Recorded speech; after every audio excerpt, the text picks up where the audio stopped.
There is a plant growing right now, within a few miles of where you are. You have almost certainly eaten it, smelled it, walked past it in a garden without giving it a second thought. It has been called a savior, a mediator with nature, an anti-illusion herb, a natural pharmacy in a single plant. Egyptian physicians were prescribing it 3,500 years ago. Roman soldiers carried it across Europe. Medieval emperors made it illegal not to grow it. The finest medical school in the ancient world staked a rhetorical question on its power. Why should a man die while sage grows in his garden? Tonight, we are going to find out why they asked that question, where this plant came from, what it has meant to nearly every civilization that encountered it, and what the modern laboratory found when it finally looked closely enough. We are going to travel from ancient Egypt to the mountains of Oaxaca, from the monastery gardens of Charlemagne's empire to the clinical trials of the 21st century. All of it for a plant most people walk past without stopping. If this is the kind of thing that settles your mind at the end of a long day, the slow unfolding of a history that turns out to be deeper than anyone expected, then you are in the right place. A like on this video and a subscription to the channel means more evenings like this one, more histories, more plants and places, and the quiet stories that tend to get left out of the official record. And I would genuinely like to know, leave it in the comments, where in the world are you listening from tonight?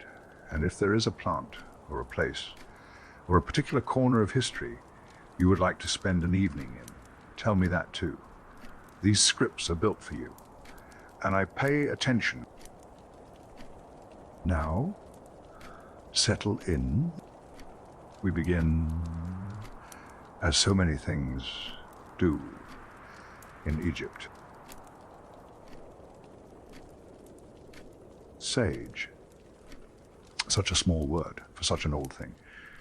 You have almost certainly walked past it today, in a garden along a path, perhaps in a pot on someone's windowsill. Grey, green leaves, soft to the touch, a smell that is difficult to describe and impossible to forget. Most people know it as something that goes into stuffing, or into bundles that are burned for reasons they cannot quite explain. Few people stop to ask where it came from, or how long it has been here. That is what we are going to do tonight. The story of sage is older than any civilization you have studied. Older, some would argue, than the written record itself. There are hints, fragmentary, disputed, but persistent, of sage's use stretching back further than Egypt, further than Mesopotamia, into a time when the methods of healing were passed mouth to ear, generation to generation, when there were no libraries, no physicians, only the knowledge of plants and the people who tended them. We cannot prove these earliest uses with certainty. The evidence is too old, too scattered. But the fact that sage appears fully trusted and fully understood in the very first written records we possess, that tells us something. It tells us that by the time people began writing things down, sage was already ancient, already established, already part of what it meant to tend to a sick person. The name itself carries the weight of that history. The genus is called Salvia, from the Latin salvere severe, to save, to heal. The Romans did not name plants carelessly. The plant that earned the name salvia had demonstrated something reliable enough over long enough, that the word for saving and the word for this plant became the same word. In English, we call it sage.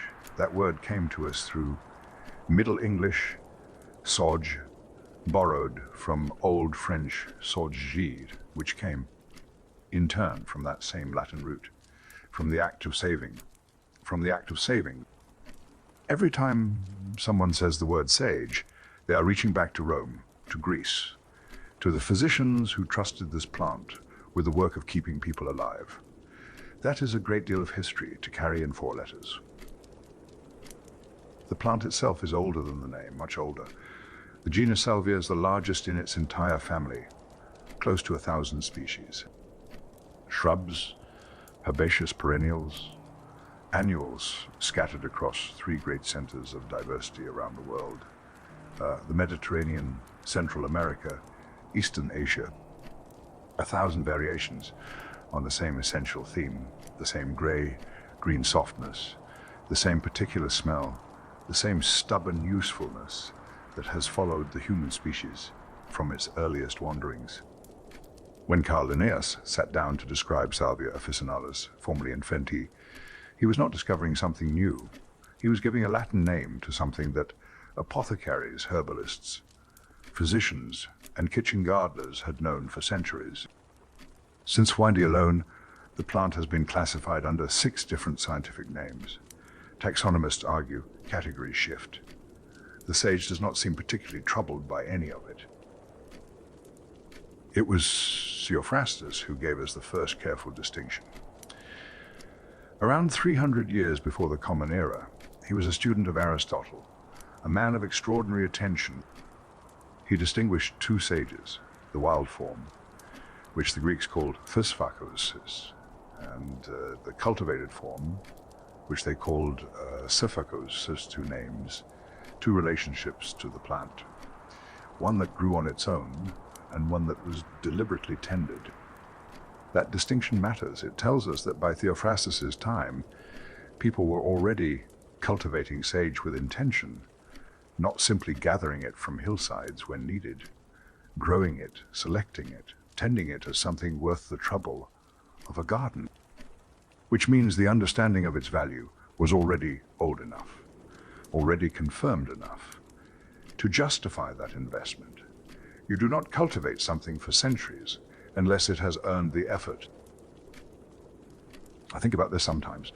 Standing in a physic garden or passing a kitchen border heavy with sage, the hands that originally chose this plant, the observations that led to that choice, there would have been no laboratory, no controlled study, no written account to consult. Only the careful watching of what happened when the plant was used and what happened when it was not. That kind of knowledge is slow to accumulate. It requires generations, many seasons of growing, many careful observations, many sick people, and the slow pattern of which remedies help them. By the time Theophrastus wrote it down, that accumulation was already complete. He was recording a consensus, not forming one. This is what I find remarkable about sage, not any single fact about it, but the sheer consistency of the record. The way the same plant, the same properties, the same uses appear again and again across cultures that had no contact with each other, across centuries that had no common thread except the plant itself. That kind of consistency does not happen by accident. It happens when something is genuinely effective, when a plant does what people say it does, when the results justify the continued trust, generation after generation, in places as different as the Mediterranean shore and the high gardens of ancient Persia. Sage earned every one of those generations. We shall trace how in the hours ahead. Egypt. We think of Egypt and we think of monuments, of stone that has outlasted everything placed near it. But Egypt also left us something more useful than stone. It left us its medicine. The Ebers Papyrus, written around 1500 years before the Common Era. One of the oldest and most complete medical documents the ancient world produced. It is a long document, detailed, serious, the work of physicians who took their craft seriously. And in its pages, sage listed among the remedies, given specific applications, trusted with specific work. The Egyptians prescribed it for itching, for stomach ailments, for toothache, for asthma, 4 distinct complaints. 4 distinct complaints, 4 different systems of the body. One plant. This is a pattern we will encounter again and again with sage. The same pattern we saw with the dandelion, a plant that does not confine itself to a single organ or a single condition. That works broadly, across the body's many needs. The Egyptians understood this. They were not casual in their observations. The Ebers Papyrus is not a collection of guesses. It is a record of what worked over a very long time.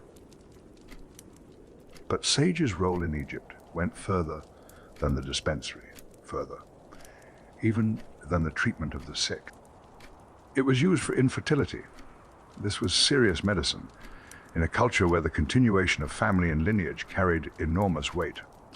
Alongside treatments for plagues and epidemics, sage was given to women who could not conceive. We do not know precisely how it was prepared, whether as a tea, a poultice, something taken internally, or applied externally. The record does not always give us that level of detail. What it gives us is the fact of the trust. Sage in the hands of Egyptian physicians was considered powerful enough for the most consequential work, not merely a remedy for minor complaints, a medicine for what mattered most. And then there is the other work, the work that went beyond medicine entirely into the territory of the sacred.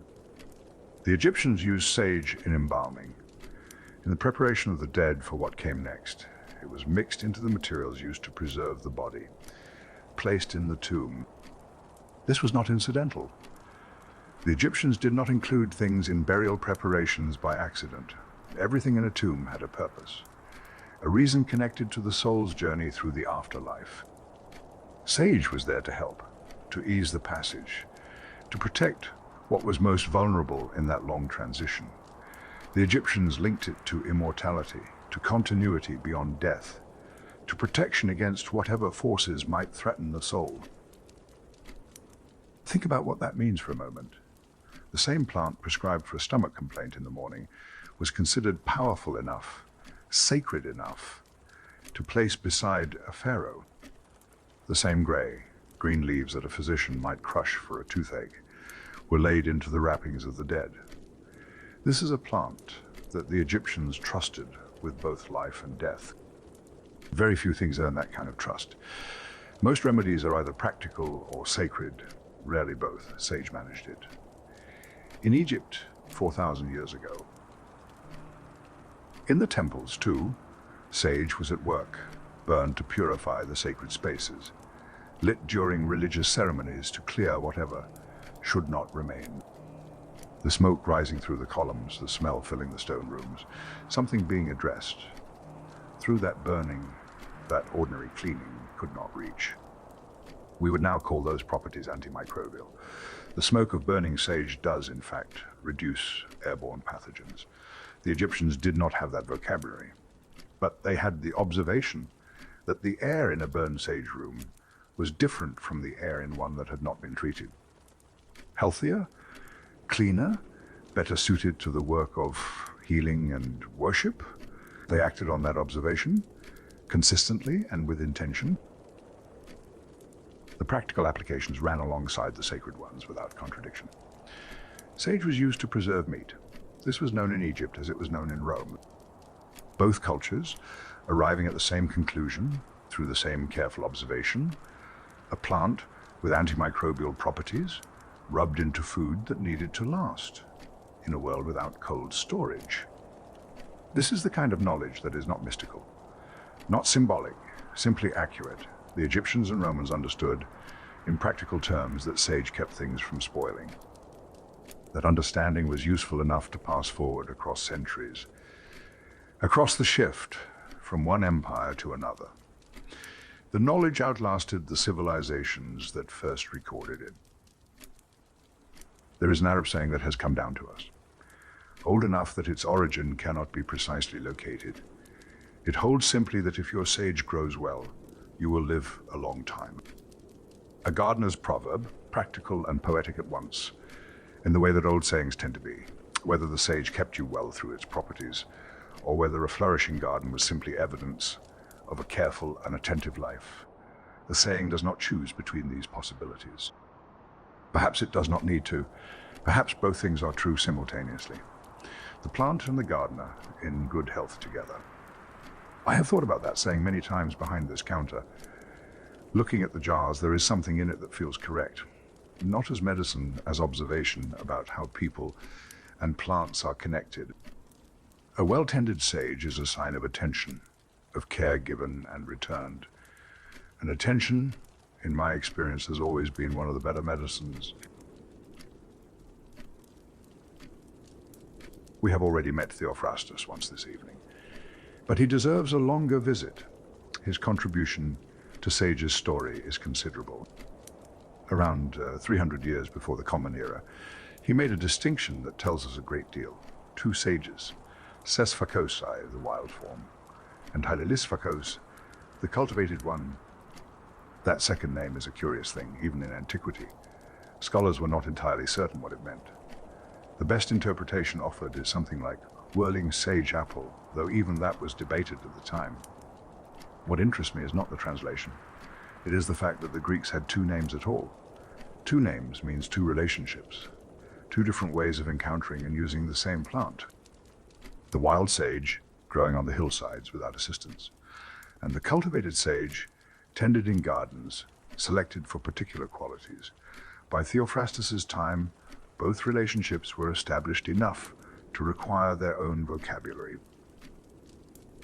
Theophrastus went further than naming. He classified sage as what he called a coronary herb.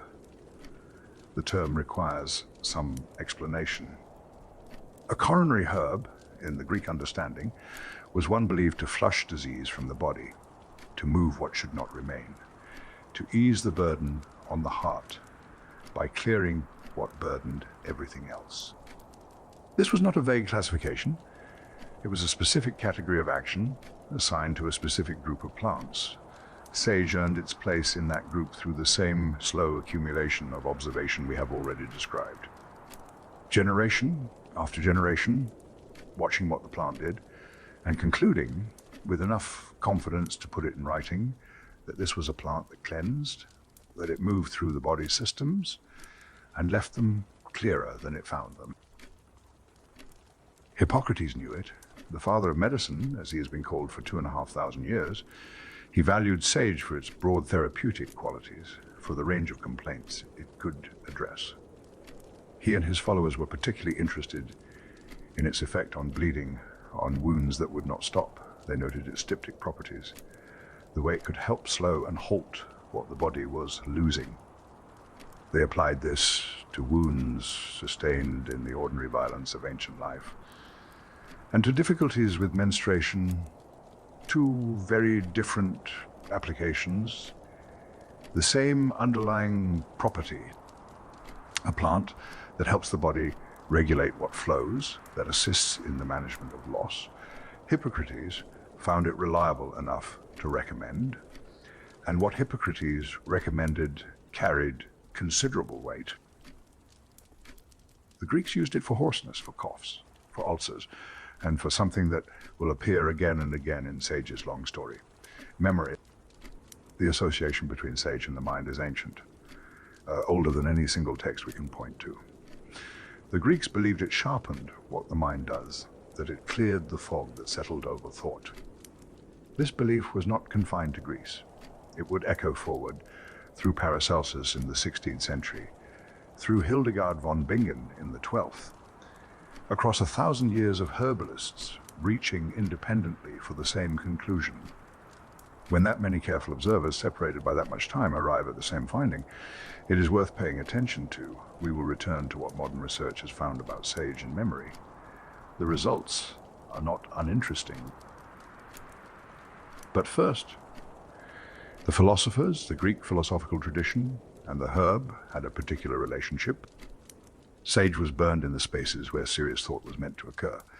The smoke clearing the air, purifying the room, making it fit for the kind of discourse that required a clear mind. There is something practical in this. Alongside the ritual, a room in which sage has burned does smell different. The air has a quality that is difficult to name but easy to notice. Whether the philosophers burned it for its effect on thought, or for its effect on the room's atmosphere, or for both simultaneously, the record does not separate these motivations. Perhaps the Greeks did not separate them either. Perhaps the distinction between practical and sacred felt less important then than it does now. From Greece, the story moves west to Rome, and in Rome, sage found perhaps its most formal recognition in the ancient world. The Romans called it the holy herb salvia, the word that would eventually give us every version of the plant's name we use today. That title, holy herb, was not decorative. It reflected a genuine ritual status.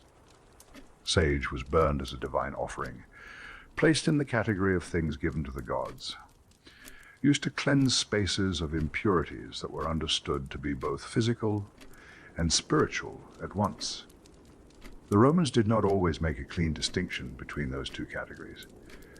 A room that smelled wrong might be physically unclean and spiritually troubled simultaneously. The sage addressed both. The medical applications in Rome were extensive.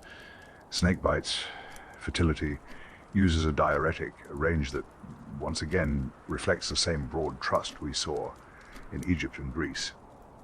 Roman warriors prepared themselves with sage before battle, consumed in preparations meant to sharpen courage and mental clarity.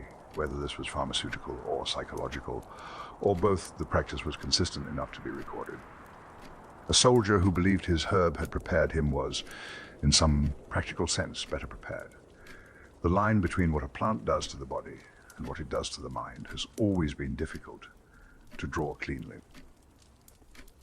The harvest of sage in Rome was a ritual act conducted with particular care. Iron-free tools were required. This was not a practical instruction. It was a spiritual one. Iron was considered to diminish the plant's potency, to interfere with whatever quality made sage what it was. The tools used to cut it had to be clean in the ritual sense, worthy of what they were cutting. Ceremonies accompanied the harvest. Prayers were said. The occasion was treated with the gravity appropriate to something sacred. For a culture that burned sage as a divine offering, this consistency makes sense. You do not treat a holy thing carelessly. The Romans honored sage's mind, stimulating qualities in these harvest rituals, specifically memory, clarity, the ability to think, well, these were considered among the plant's most valued gifts. Pliny the Elder wrote about sage in Fundi of the Common Era. In his Fundatrales Historia, a work of enormous scope, an attempt to catalogue the known natural world in its entirety. Pliny was not a physician. He was an observer, a cataloguer, a man of extraordinary curiosity about how the world worked. And he wrote about sage with the confidence of someone recording established fact, not novelty. He noted its use as a local anesthetic, applied to the skin before procedures that would otherwise cause pain. A practical application, one that required genuine knowledge of the plant's properties to employ correctly. He noted its styptic qualities. The same observation Hippocrates had made a century before. The agreement between these two very different men across that distance of time is its own form of evidence. And he praised it for something broader, for preserving youth and vitality, for what we might now call its tonic properties, its capacity to maintain the body's good function over time. This last claim is the most interesting to me, not because it is the most specific, because it is the most consistent with what I have observed in 40 years behind this counter. The plants that earn the deepest, longest trust are rarely the dramatic ones, rarely the ones that produce an immediate and obvious effect. They are the quiet ones, the ones that work slowly, that maintain rather than rescue. Sage falls into this category. It has always fallen into this category. From Hippocrates to Pliny, from the Egyptian physicians to the Roman warriors, the trust was earned through consistency, through the slow accumulation of people who used it over time and found that time with sage in it went better than time without. That is not a dramatic claim, but it is a durable one. And durability, in the end, is what we are tracing tonight. A plant that has lasted this long in this many cultures does not last by accident.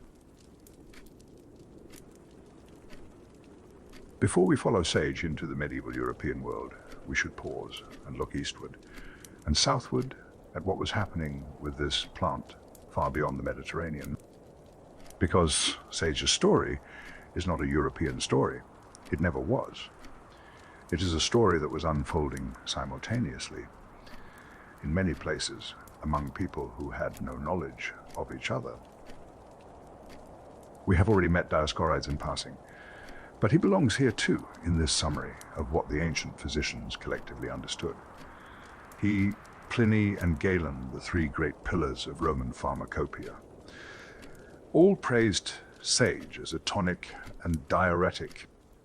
Three different men, three different approaches to medicine. The same conclusion about the same plant. Dioscorides added something specific. He recommended sage infusions for maladies of the mouth and throat. This is a precise and practical application. An infusion prepared, cooled, or warm, used to address what troubled the mouth, the gums. It is the kind of recommendation that comes from direct observation, from watching patients improve. Not from theory, from the results that justified the continued recommendation. These three men between them shaped Western medicine for over 1,000 years. Their agreement on sage was not a minor endorsement. But while Rome was recording its pharmacopoeia, healers in Asia were building their own. Traditional Asian healers applied sage across a striking range of conditions. Gout, paralysis, ulcers, coughs, night sweats, 5 conditions, 5 different systems of the body. The same plant trusted across all of them. Night sweats in particular are worth noting. They appear in sage's record with remarkable consistency across cultures. An observation made in Asia, made in Europe, made in places with no connection to each other. When the same specific observation appears independently in traditions separated by thousands of miles, it is no longer coincidence. It is evidence of something the plant genuinely does. Chinese practitioners went further. They worked with salvia species for millennia, with a particular focus that Western traditions did not share. Chinese medicine understood the heart differently than European medicine did, as the seat not just of physical function but of spirit and consciousness. To address the heart was to address the whole person. And sage, in the Chinese tradition, was considered a plant that could assist with this, with the organ that governed everything else. This is a significant assignment, given only to plants that had earned considerable trust across Asia and into Latin America. Folk medicine applied sage to conditions that might surprise a European herbalist. Seizures, dizziness, tremors, paralysis, diarrhea, hypoglycemia. That last word, hypoglycemia, is a modern term for something ancient healers were observing and addressing without our vocabulary for it. Excess sugar in the blood, the condition we now associate with diabetes. Healers in Asia and Latin America were noting that sage affected this, that people with certain kinds of persistent thirst and weakness improved with its use. They did not know why. They knew that it helped. Modern research has since investigated this observation seriously. The results have been respectful of what those healers found. But we are not yet at the modern research. There is still a great deal of history to cover first. In the 10th century, a Persian physician sat down to organize everything medicine knew. His name was Ibn Sina. In the West, he became known as Avicenna. He classified sage as a warming herb, suited to addressing phlegm and sluggish digestion. This was precise language within the humoral framework of his tradition. Not vague praise, but a specific therapeutic assignment. His great work, the Finti Canon of Medicine, was completed in Funti. It remained a standard medical authority in Europe through the 18th century. That is 700 years of influence. 700 years of physicians consulting Avicenna's classifications when they reached for remedy, 700 years of sage being prescribed, in part, because a Persian physician in the 10th century had written carefully about what it did. The reach of that single work across time and culture is difficult to fully appreciate. It was translated into Latin, taught in the medical schools of Salerno and Bologna and Montpellier. A student of medicine in 13th century France was learning, in part, from a Persian scholar writing in Arabic 2 centuries earlier, who was himself drawing on the Greek and Roman traditions that had come before him. Sage traveled through all of these hands, endorsed at each stage, passed forward with confidence, the chain of trust, unbroken from the ancient world into the European one. In 12th century Kerala, Ayurvedic texts gave sage its own name. Fitiaswini, it was described as a balancing herb, addressed to 2 of the 3 dashas, Kapha and Vata. Prepared with licorice and pepper, each ingredient chosen to complement the others. This is sophisticated formulation. Not simply use sage, but use sage in this combination, for this purpose, prepared this way. The specificity of Ayurvedic preparation reflects a tradition that had been refining its understanding for a very long time. Tyaswini had earned a precise role in a precise system, not as a general remedy, as a specific tool. And further west, across the ancient world, the Gauls had their own understanding, a cure-all, they called it, for diseases, for fever. The Gauls were not a people given to elaborate written records in the way that Rome was. Their knowledge was carried differently, passed through practice, through memory, through the hands of healers who learned by doing. But the conclusion they reached was the same conclusion reached in Egypt, in Greece, in Persia, in China, that this plant was broadly trustworthy, that it worked across a range of conditions that other plants could not address. A cure, all is a strong claim. Most plants do not earn it. Sage seems to have earned it, independently, in enough places that the claim begins to feel less like exaggeration and more like careful observation. We have been tracing sage across the ancient world. Egypt, Greece, Rome, Persia, China. A continuous thread running through civilizations that rose and fell and rose again, each one finding the same plant, reaching the same conclusions. But while all of that was unfolding across the Mediterranean and the trade routes of Asia, something else entirely was happening on the other side of the world. In the highlands of what we now call Mexico, and in the mountains of Oaxaca, in the cloud forests, in the valleys carved by rivers older than any name we have given them, the genus Salvia was there too. It had not been carried there by merchants, had not arrived with a conquering army, had not been traded along any route that connected east and west. It was simply there, as it was everywhere, one of the great background constants of the botanical world. The people who found it there did what people always do when they find something useful. They paid attention. The Aztecs' ground sage seeds into something they called fianzots solotoli. The word itself is worth pausing on. It does not translate cleanly into any European language. But the substance was something like a nourishing drink, a preparation of ground seeds mixed and consumed as sustenance.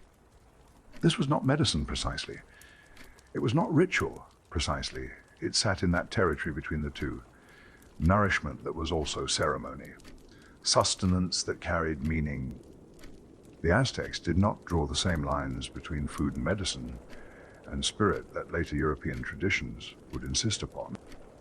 A thing could feed the body and address the spirit and carry mythological significance all at once. Chianzotzolatli was that kind of preparation. Practical enough to be part of daily life, meaningful enough to belong to something larger.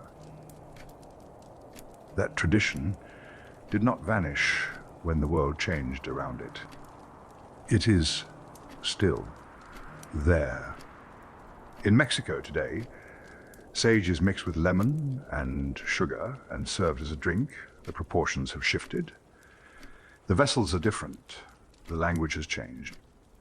But the gesture is the same one the Aztecs were making ground or steeped, sweetened, consumed. A preparation that connects the person drinking it to something older than they can name. Most people who drink it do not think about this. They drink it because it is refreshing, because they have always drunk it, because their mother made it the same way. That is how the oldest knowledge survives, not in books, in habits, in the quiet persistence of doing what has always been done. But it is what the botanists found inside the seeds that gave me the longest pause. Sage seeds contain two compounds, harmon and harmaline. These are not obscure substances. They are the same alkaloids found in the vine used to prepare ayahuasca. The visionary preparation of the Amazon basin. Two plants, separated by thousands of miles, with no historical connection to each other, carrying the same compounds. I do not draw dramatic conclusions from this. The chemistry of plants is not always a message. Sometimes it is simply chemistry. But it does suggest that sage's relationship with altered states of consciousness is not incidental, not invented by later interpreters. Something was there in the plant itself that people encountered independently in multiple places and found significant. Nowhere was that significance more carefully tended than in the mountains of Oaxaca. There grows a species called Salvia divinorum. The name is Latin, given by Western botanists who were formalizing what the Mazatec people had known for far longer than any scientific record could trace. Salvia divinorum, the sage of the diviners. The Mazatec shamans have used it for centuries in healing sessions, not as a casual remedy, not as an incidental tea, as a doorway. The plant contains a compound called salvinorin A, unlike anything found in common sage, unlike almost anything found anywhere else in the plant kingdom. It produces a visionary state that is intense, rapid, and brief. The Mazatec used it to enter that state deliberately, with guidance, with ceremony, with a specific purpose in mind. The purpose was healing, divination, the seeking of answers that ordinary consciousness could not provide. I mention this not to be sensational, but because it tells us something about the range of what the genus of Salvia encompasses. From the kitchen herb that goes into a sauce to the sacred plant of the Mazatec mountain healers. The same family, the same green softness, the same family of names. A genus of nearly 1,000 species, spanning a range of human experience that very few plants can claim. The practice that connects most of these traditions is burning across the Americas, across Europe, across traditions that had no knowledge of each other. People burned sage. They bundled it, dried it, set it alight, and watched the smoke rise, and in that smoke they addressed whatever they felt needed addressing. The Chumash people of what we now call California, the Cahula, the Kumeyaay. Each of these nations had their own relationship with white sage, Salvia apiana, which grew wild across the coastal ranges and inland valleys of that region. They gathered it into bundles, bound it with care, burned it at moments that mattered. Before rituals, at life transitions, at births and deaths, at the beginning of ceremonies that required a cleared and prepared space. The smoke was not merely symbolic. It was functional. It addressed what the space held, what the air carried, what needed to be moved before something important could begin. And it was directional. The smoke carried things upward, prayers, intentions, the things the ceremony was asking for, the things it was releasing. This is a very specific understanding of how communication with the spirit world works. Not through words read from a page, not through silence, through smoke, through the visible, rising, dispersing medium of something burning. The prayer and the smoke were one thing inseparable. The burning made the asking real. What strikes me about this practice is how seriously it was held. The harvesting of sage for ceremony was not casual. It was governed by protocols that were themselves part of the ceremony. Gratitude was offered before anything was taken, not as a formality, as a genuine acknowledgement that the plant was giving something, and that giving deserved recognition. Only what was needed was taken, not more. The rest was left to continue growing.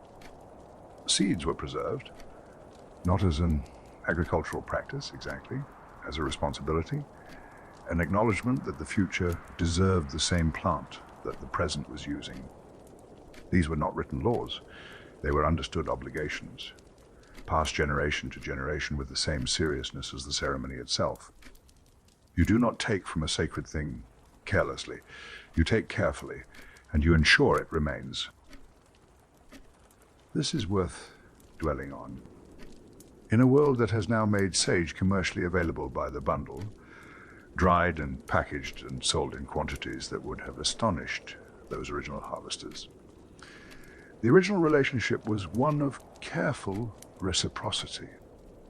The plant gave. The people gave back. The giving sustained both sides of the arrangement. Something is lost when that kind of relationship becomes a transaction. I do not say this to scold anyone.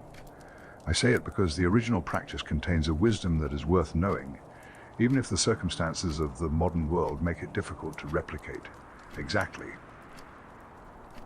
The burning of sage for purification is one of those ideas that appears so widely that it can no longer be attributed to any single origin. It is, in the truest sense, a human idea, not a cultural one, not a geographic one. Something about the smoke of this plant, and the way a room or a body or a spirit feels after it has passed through, something about that experience persuaded people everywhere, independently, that something real was happening. The Romans burning sage in their temples. The Chumash burning it before ceremony. The Egyptians burning it in the preparation of the dead. None of them consulted each other. None of them borrowed the practice from a common source. They arrived at the same place through the same evidence.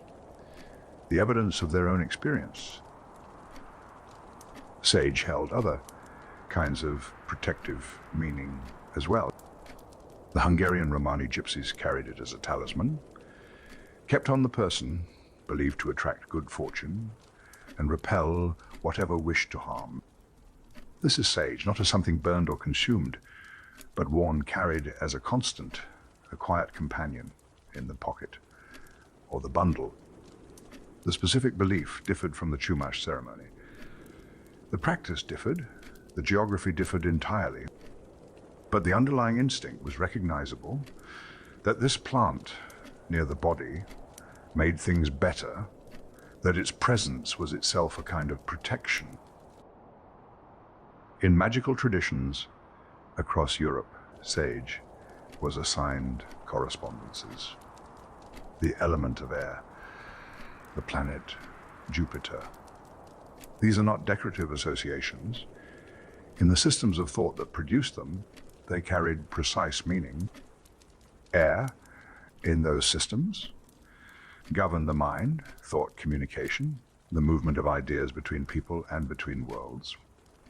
Jupiter governed wisdom, discernment, the capacity to see clearly, to judge, well, to understand what was actually happening rather than what appeared to be happening.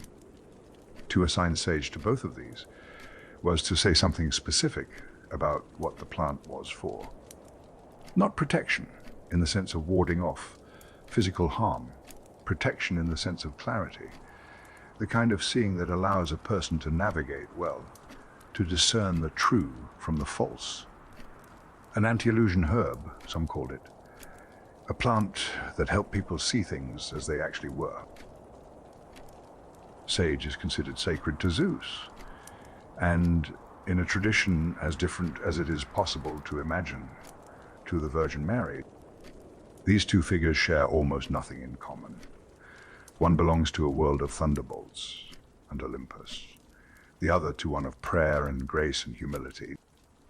And yet the same plant sits in both their shadows, offered to both, trusted by both traditions with something that mattered.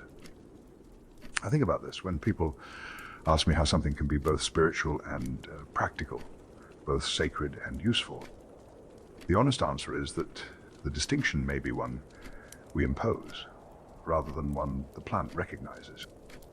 Sage does not seem to care whether it is burned in a Mazatec healing session, or a Roman temple, or a European kitchen garden. It offers the same grey-green leaves, the same particular smell, the same stubborn consistency. What changes is the hands that hold it, and what those hands are asking for.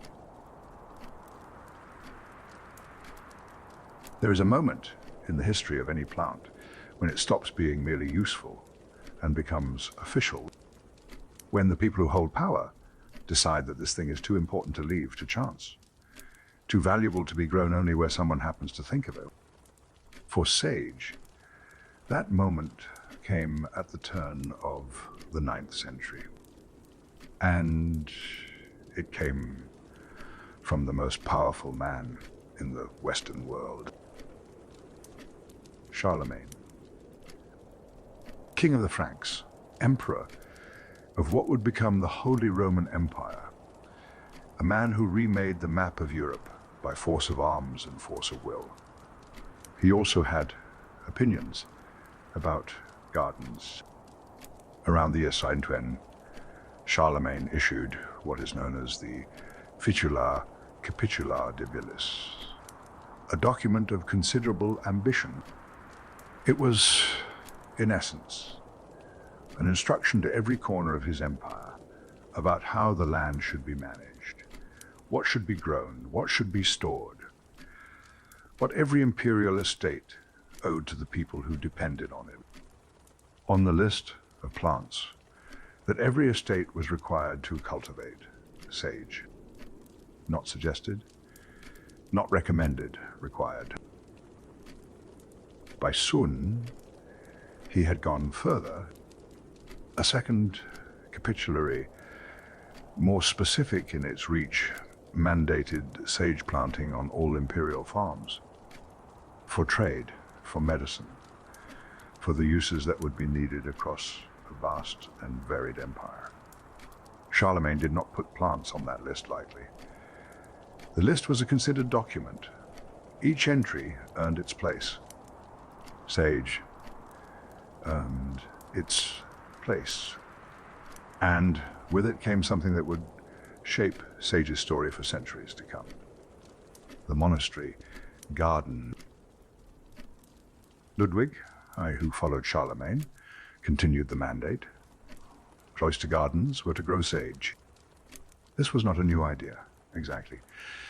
Monasteries had been growing herbs for centuries, but the imperial instruction formalized it, gave it the weight of law, ensured that wherever a monastery stood, and they stood across the whole of the Carolingian world, sage would be growing somewhere inside its walls. The monastery garden was not a decoration. It was a working place, a place where the sick were brought and the remedies were prepared, where the herbs were grown, harvested, dried, stored, and dispensed. The monk who tended that garden was both gardener and physician. He understood what he was growing and why. And in garden after garden, across the length and breadth of medieval Europe, sage was there. One of those monks left us something remarkable. Walafrid Strabo, a monk at the monastery on the island of Reichenau in Lake Constance. In the 9th century, he wrote a poem, a didactic poem, the kind that was meant to teach as well as please. He called it Hortulus, the little garden. It was an account of the plants he grew, what they looked like, what they did, how to care for them, what they were worth. Written in Latin hexameters, in the tradition of the classical poets he had studied. And the poem opens with sage. Not midway through, not as an afterthought at the beginning. He praised its scent, its appearance, its usefulness against illness. He gave it the name Phililificus, a term whose precise meaning scholars still debate, as they debated the Greek names before it. But what is not debated is the tone. Walafrid Strabo opened his poem about a garden with sage because, for him, sage was where a garden properly began. He wrote that sage shines first, that it is pleasing, that it is powerful, that it had been found helpful against most human illnesses, and that it deserved to enjoy a greener youth. A poet's wish for a plant he loved, written in a monastery garden on an island in a lake, somewhere in what is now Germany, 1,200 years ago. The word that would eventually define sage in the botanical record comes from those monastery walls. Officinalis, it appears in the full name Salvia officinalisti, the name Linnaeus would formalize in the 18th century, but which the plant had already earned long before he was born. Officinalis comes from sine officina, the workshop, the storeroom in the monastery context, specifically the room where medicines were kept. A plant named Scia officinalis was a plant the monastery stored, not because it was decorative, not because a monk happened to like it, because it was needed, used part of the working practice of keeping people well. The officina was a serious place. What it held was taken seriously. To earn the name Sui officinalis was to be recognized as a plant of established, confirmed medicinal value, not a curiosity, a necessity. Sage had also acquired another name by this point, one even more direct, Salvia, Salvatrix, sage. The savior. This was not a title given in modesty. It reflected something the medieval physicians genuinely believed, that this plant, in the hands of a skilled practitioner, could make the difference between a patient who survived and one who did not. That is a great deal of confidence to place in any remedy. And it was not confidence given loosely. It was confidence built through the same slow accumulation we have been tracing since Egypt. Centuries of careful observation, generations of healers who reached for sage when things were serious, and found often enough that it helped. The most celebrated school of medicine in medieval Europe was at Salerno. It stood at the southern edge of Italy, in a city that had been trading ideas along with goods between the Arab world and the European one for centuries. The school of Salerno was where a physician went to learn properly, where the inherited knowledge of Greece and Rome and Persia and the Arab world was gathered, taught, and argued over. It produced texts that shaped European medicine for 300 years, and from those walls came a verse about sage. Salvia, salvatrix, natura conciliatrix. Sage, thou healer, mediator with nature. 2 ideas in 6 words. Healer is expected. Sage had been a healer for millennia. But Sri Naturae conciliatrix, mediator with nature, is something more interesting. The medieval understanding of medicine was not the modern one. Disease was not simply a matter of organisms and chemistry. It was a matter of imbalance, of the body's relationship with the natural world falling out of alignment. A mediator with nature was a plant that helped restore that alignment, that worked not by fighting against what was wrong, but by negotiating between the body and the world around it. Sage, in the Salerno understanding, was precisely that kind of plant. Not aggressive, not forceful, a mediator, a bridge between what the body was and what it needed to become. The school produced a second verse, less formal, more direct, more human, somehow, in its bluntness. Why should a man die while sage grows in his garden? Read it again. Slowly. It is not a scientific claim. It is not a measured endorsement. It is a question, asked with a slight note of exasperation, the implication being there is no good reason. That if sage is there and you know how to use it, the burden of proof lies with death. That is a remarkable piece of confidence, coming from the most respected medical institution in medieval Europe. Not a folk saying, not a rumor from a village herbalist. A provocation from scholars, from men who had read Hippocrates and Dioscorides and Avicenna, who knew what they knew and were willing to stake a stark phrase on it. I have thought about that question many times, standing in a garden, early in the morning, when the dew is still on the leaves and the smell of sage is particular and strong. Why should a man die while sage grows in his garden? The honest answer, even now, is sometimes he should not. Not because sage is a miracle, but because the conditions that allow sage to grow, attention, care, a knowledge of what the land produces and how to use it, those conditions also produce healthier people. Walafrid Strabo understood this. The monks at Salerno understood it. A garden is not merely a source of remedies. It is a practice, a relationship between a person and their patch of earth.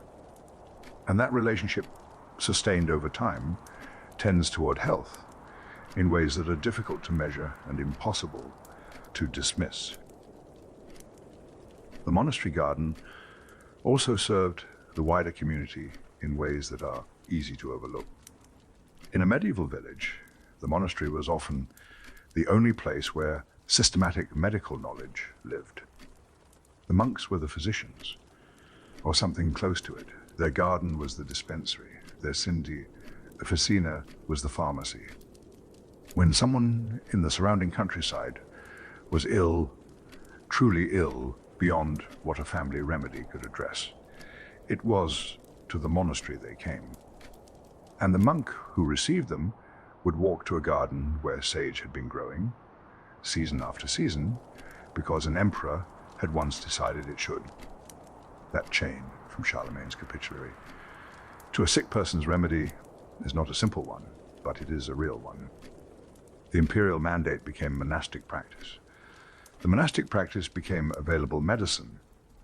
The available medicine reached people who would otherwise have had nothing. Sage, in the medieval world, was part of the infrastructure of care. Not glamorous, perhaps. Infrastructure rarely is. But consider what it means for a plant to be so trusted that an emperor commands its cultivation, that a poet opens his masterwork with it, that the finest medical school in Europe stakes a rhetorical question on its power. Each of these is a different kind of recognition from a different kind of mind. The emperor thinking about the practical management of an empire, the monk thinking about beauty and healing in the same breath, the physicians thinking about what medicine can honestly promise. All three arrived at sage. All three, independently, decided it was worth writing down. The name Sime Officinalis carries all of this.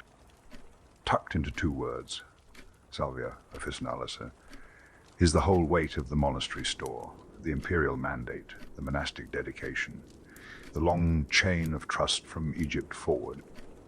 When Linnaeus formalized The name Infoyni, he was not choosing it from nothing. He was acknowledging what was already there, what had been there for a very long time. A plant that the Simbi officina kept because the Fi officina had learned, as every serious dispensary eventually learns, that some things are too important to run out of. We left the monastery garden at the close of the last section, but we are not finished with it yet. The monks who grew sage within those walls were not simply gardeners. They were, in many cases, the only people in a region who had read anything at all about medicine. They had access to the texts, the Latin translations of Dioscorides, the canon of Avicenna, the instructions passed down from Salerno. And they had their gardens, which they tended with the same seriousness they brought to prayer. The school of Salerno had more to say about sage than the verse we have already heard. Much more. The physicians there documented what sage did with a specificity that goes beyond praise.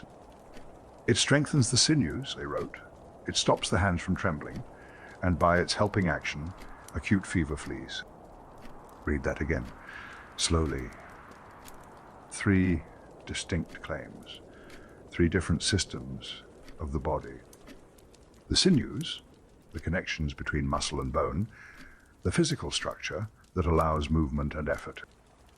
The trembling hand, which we might now associate with any number of conditions, from anxiety to the early stages of neurological illness. And fever, the body's oldest enemy, the thing that killed more people in the medieval world than almost anything else. 3 claims, 1 plant. The Salerno physicians were not given to exaggeration. They were the most rigorous medical thinkers of their age. When they put something into verse, a form designed to be memorized, recited, passed from teacher to student across generations, they were not decorating, they were preserving. What they preserved about sage was this, that it worked on the body's movement, on the body's stability, and on the body's fires. That is a considerable range. And then there is the specialization they noted, which I find one of the most interesting observations in all of sage's long record. In the Middle Ages, sage was credited with a particular gift, not the liver, not the stomach, not the wounds of the battlefield, the mind. What the physicians of that period called neurocerebral indications, the conditions of the brain and the nerves, the territory where thought lived and where thought could fail, memory, clarity, the steadiness of the mind under pressure. We have heard this before, of course. The Greeks burned sage in their philosophical spaces. The Romans honored its effect on the thinking faculty in their harvest ceremonies. But the medieval designation was more precise. It was clinical in the way that word can be applied to a pre-modern context. Sage was the herb you reached for when the mind was failing, when thought had become confused or slow or prone to the kind of trembling that was not physical but something deeper. The physicians noted it, wrote it down, taught it to the students who would carry it forward. Those students would eventually leave Salerno and take their knowledge with them across France, into Germany, to England. And in each of those places, the same knowledge took root. Medieval English physicians brewed sage tea for fever, for liver disease, for the general maintenance of the body's good function. French physicians did the same. German ones likewise. 3 distinct medical traditions in 3 distinct languages, arriving at the same conclusions about the same plant. That pattern is familiar by now. It has been familiar since we began. But it is worth noticing each time it appears, because each recurrence is its own small proof. The medieval description of sage that I find most striking is not from a medical text. It is from a document that is harder to place, harder to attribute to a single author or tradition. Someone, writing in the medieval period, described sage as being fresh and green to cleanse the body of venom and pestilence. Fresh and green. Not powerful, not medicinal, not therapeutic in the careful Latin of the physicians. Fresh and green. There is something in those two words that the clinical vocabulary cannot quite reach. A quality of the plant itself, observed not in a laboratory, but in the hand, in the garden, in the morning. Fresh and green, to cleanse the body of venom and pestilence. The word venom here does not mean snake poison, precisely. It means something broader. The accumulated harm that the world puts into a body, the slow corruptions of bad air, bad food, bad season. The pestilence is more literal, and in the medieval world, pestilence was not a metaphor. It arrived in Europe in 1890. The Black Death. What it did to the continent is almost impossible to describe with accuracy. Estimates suggest it killed between a third and half of the entire population of Europe. Not in a decade, in a handful of years. Every healer, every physician, every monk with a garden and a store of dried herbs faced a disease they did not understand and could not stop. They reached for what they had, and what they had, among many things, was sage. The monks had been brewing sage tea for generations, for coughs, for fever, for the ailments that came with winter and cold and the closeness of too many people in too small a space. When the plague came, they continued. They collected sage along with other wild herbs, bundled them together, steeped them in hot water, and offered what they could. We cannot know how many survived who might otherwise have died. We cannot separate sage from the dozens of other things those monks were doing. The prayers, the other herbs, the care itself. But the practice was consistent, and consistency in the absence of controlled trials is its own kind of evidence.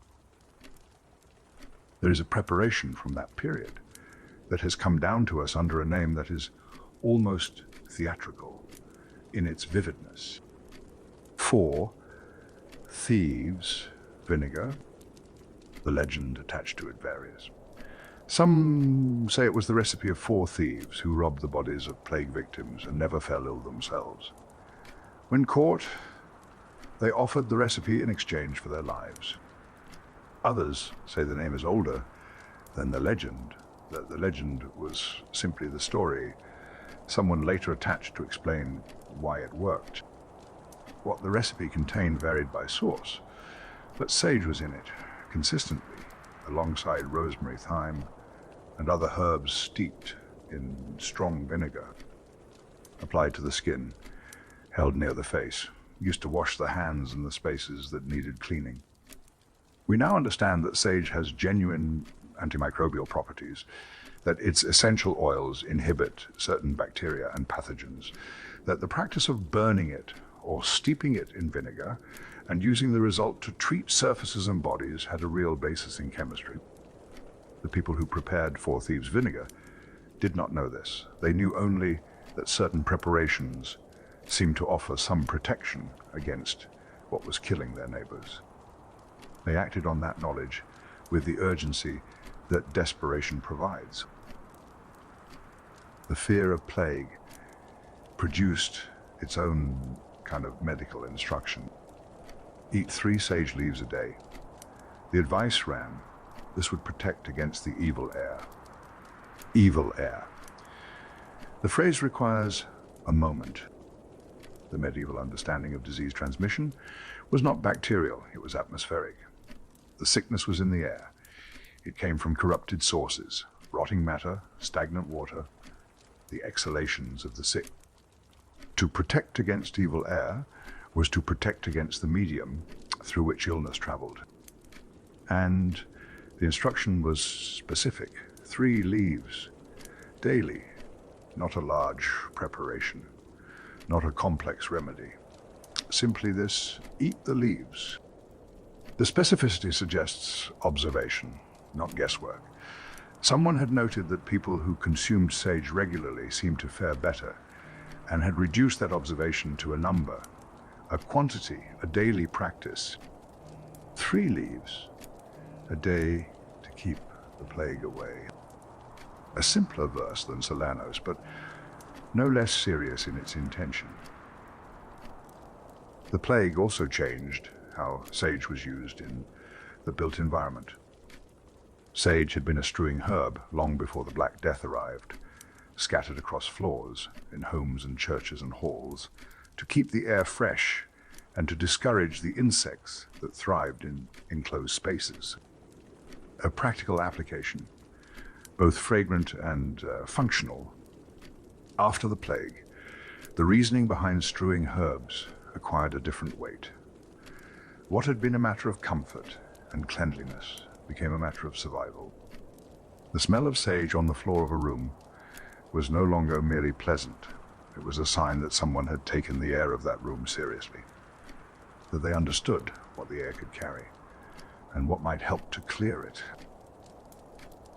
Beyond the plague, sage continued its quiet work in medieval daily life. It was chewed to whiten the teeth, used in cooking alongside onions and garlic, present in the kitchen and the garden and the medicine cabinet, to the extent that such a thing existed, in the same unremarkable way that a necessary thing tends to be present. There is a French household manual from Fundy, a detailed guide to the management of a prosperous medieval home. It is called Philal Menagier de Paris, the Goodman of Paris, written by an elderly husband for his young wife as a guide to the practical running of their household. It recommended sage infusions for washing the hands at table. Not medicine, not ritual. A hygienic practice, something you did before a meal in a prosperous household that understood something about cleanliness and the preparation of food. The same plant that the monks prescribed against plague was, in another context, the thing you rinsed your hands with before sitting down to eat. Both applications made sense, for exactly the same reason. Sage was also making its way into the cookbooks of the period. The records of 7th and 8th century cuisine, French, English, and from the northern Italian city-states, include a preparation called cold sage sauce, traceable to Philal Viandier de Taillevanti, one of the oldest cookbooks in the French tradition, named for Guillaume Tirel, who cooked for the kings of France in the latter half of the 14th century. Cold sage sauce, a preparation that combined the herb's flavor with the practical knowledge that sage kept food from spoiling, that had preserved meat in Egypt, that had earned the trust of Roman kitchens centuries before France had a written culinary tradition. The knowledge traveled forward through the hands of cooks, through the pages of household manuals, through the simple habit of doing what the previous generation had done. Because the previous generation had found it work. And then there is the tea, French sage tea. This is perhaps the most remarkable commercial fact in all of sage's long history. At some point, the records are not precise enough to give us a single date. Chinese traders became aware of French sage tea. China had its own tea tradition. One of the oldest and most refined in the world, a culture that had been thinking seriously about tea for longer than Europe had been thinking seriously about almost anything. And those traders, from that tradition, decided that French sage tea was worth 4 times its weight in their own. 4 pounds of Chinese tea for 1 pound of French sage tea. That is an extraordinary ratio. A 4-to-1 exchange, with the sage on the better end of it. What those traders recognized in sage tea. What made it worth that premium to a culture with 1,000 years of tea sophistication? We cannot say with certainty. Perhaps the flavor, perhaps the properties they had themselves observed in salvia species native to their own region, perhaps the novelty of a preparation that the western end of the Silk Road had developed in its own direction. But 4-to-1. In a world where trade ratios were calculated carefully, and where nothing was given at a premium, without a reason, that number says something. It says that sage, in the judgment of people who knew tea better than almost anyone alive, was worth the asking price. And more. The medieval world did not end cleanly. It dissolved slowly, like fog burning off in the morning. The monastery gardens continued. The Salerno verses were still being copied and recited. The household manuals still recommended sage at the table. But something was shifting. The printing press arrived, universities multiplied. The physician who had once learned everything from a handful of Latin manuscripts now had access to texts from across the known world. And with that access came argument, comparison, the slow, uncomfortable process of examining what had been accepted for centuries and asking whether it still held. Not all of it survived that examination, but sage did. It did not merely survive. It accumulated new voices, new endorsements from new kinds of minds. Minds that were, in some cases, among the most original the century produced. Paracelsus was not a modest man.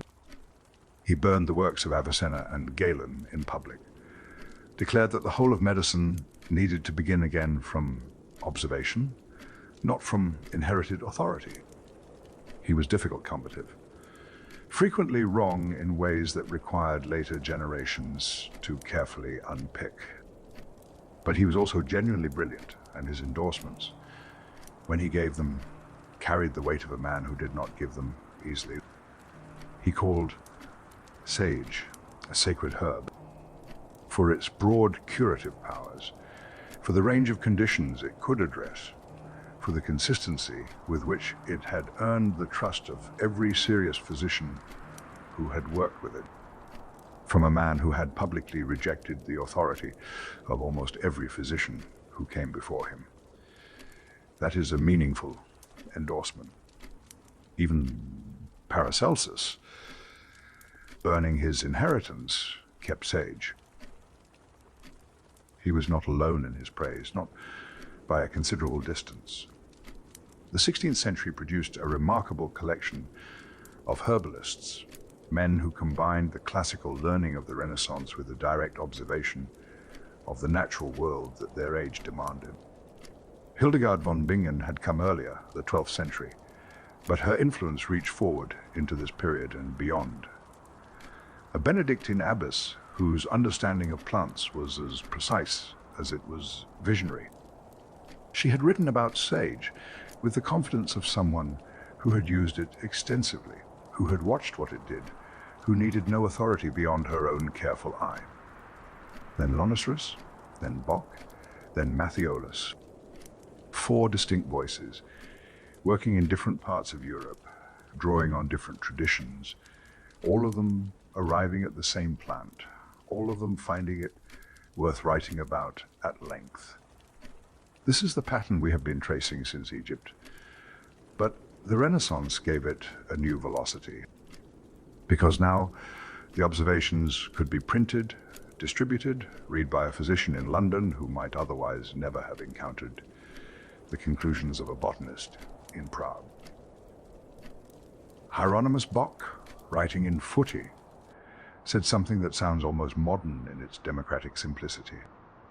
Sage was versatile, he wrote, useful in medicine, useful in cooking, useful for all social classes. That last part is worth dwelling on. All social classes. In a world stratified by birth and station, where the physician who attended a nobleman and the herb wife who tended a village were rarely the same person, Bock was saying that sage belonged to everyone, not just to the apothecary with his Latin texts and his glass vessels, not only to the kitchen of a prosperous household, to the person in a rented room with a pot on the windowsill, to the farm laborer who grew it at the edge of a kitchen garden, to anyone who could find it growing or afford the penny it cost in a market. A medicine that requires neither wealth nor scholarship to access is a rare thing. Bock recognized that sage was one of them. In England, the great voice of the period was John Gerard. His Fert Herbal, published in Fuji, was one of the most widely read books in Elizabethan England. A compilation of botanical knowledge, illustrated with woodcuts, written in the English vernacular rather than Latin. It brought the apothecary's knowledge to the literate household, made the physician's learning available to the person who could read but had never studied medicine. On sage, Gerard was specific and confident. Distilled sage water, he wrote, was good for headaches. Leaf poultices worked on wounds. But it was his broader claim that has stayed in the record. Sage, he wrote, is singularly good for the head and brain. It quickeneth the senses and memory. It strengtheneth the sinews. Singularly good. Not merely useful, not one remedy among many. Singular, in a class of its own for the purposes he was describing. The head and brain, the senses, memory, the sinews. He was drawing on Salerno, consciously or not. The same claims, in the same order, now written in English for a reader who had never studied Latin. The chain of endorsement, running from the classical physicians forward, now reaching into the parlor of an Elizabethan home. Nicholas Culpeper came a generation later, a different kind of mind from Gerard. Where Gerard compiled, Culpeper argued he was a radical, a man who believed that medical knowledge should not be the property of a licensed elite, who translated the official pharmacopoeia into English specifically so that ordinary people could treat themselves without paying a physician. He was not popular with the College of Physicians. That was, in some ways, the point. Culpeper wrote about sage's effect on memory with a directness that suggests he was drawing on something beyond classical authority. What he described, though he lacked our vocabulary, was the inhibition of the enzyme that breaks down acetylcholine, the chemical messenger that the brain uses for learning and recall. He did not know this. The word acetylcholine would not exist for another 3 centuries. But he knew that sage did something to the mind's ability to hold and retrieve what it had learned. And he said so clearly enough that when modern researchers eventually investigated the mechanism, they found that Culpeper had been pointing in exactly the right direction. This is one of the things I find most worth saying tonight. The herbalists were not guessing, they were observing. And when the instruments finally arrived that could see what they were describing, the observations held. Gervase Markham, writing in Fwiti, was a different kind of author entirely, less physician than domestic advisor. His English housewife was a guide to the running of a household. Practical, detailed, addressed to the woman who managed the home rather than the scholar who managed the library.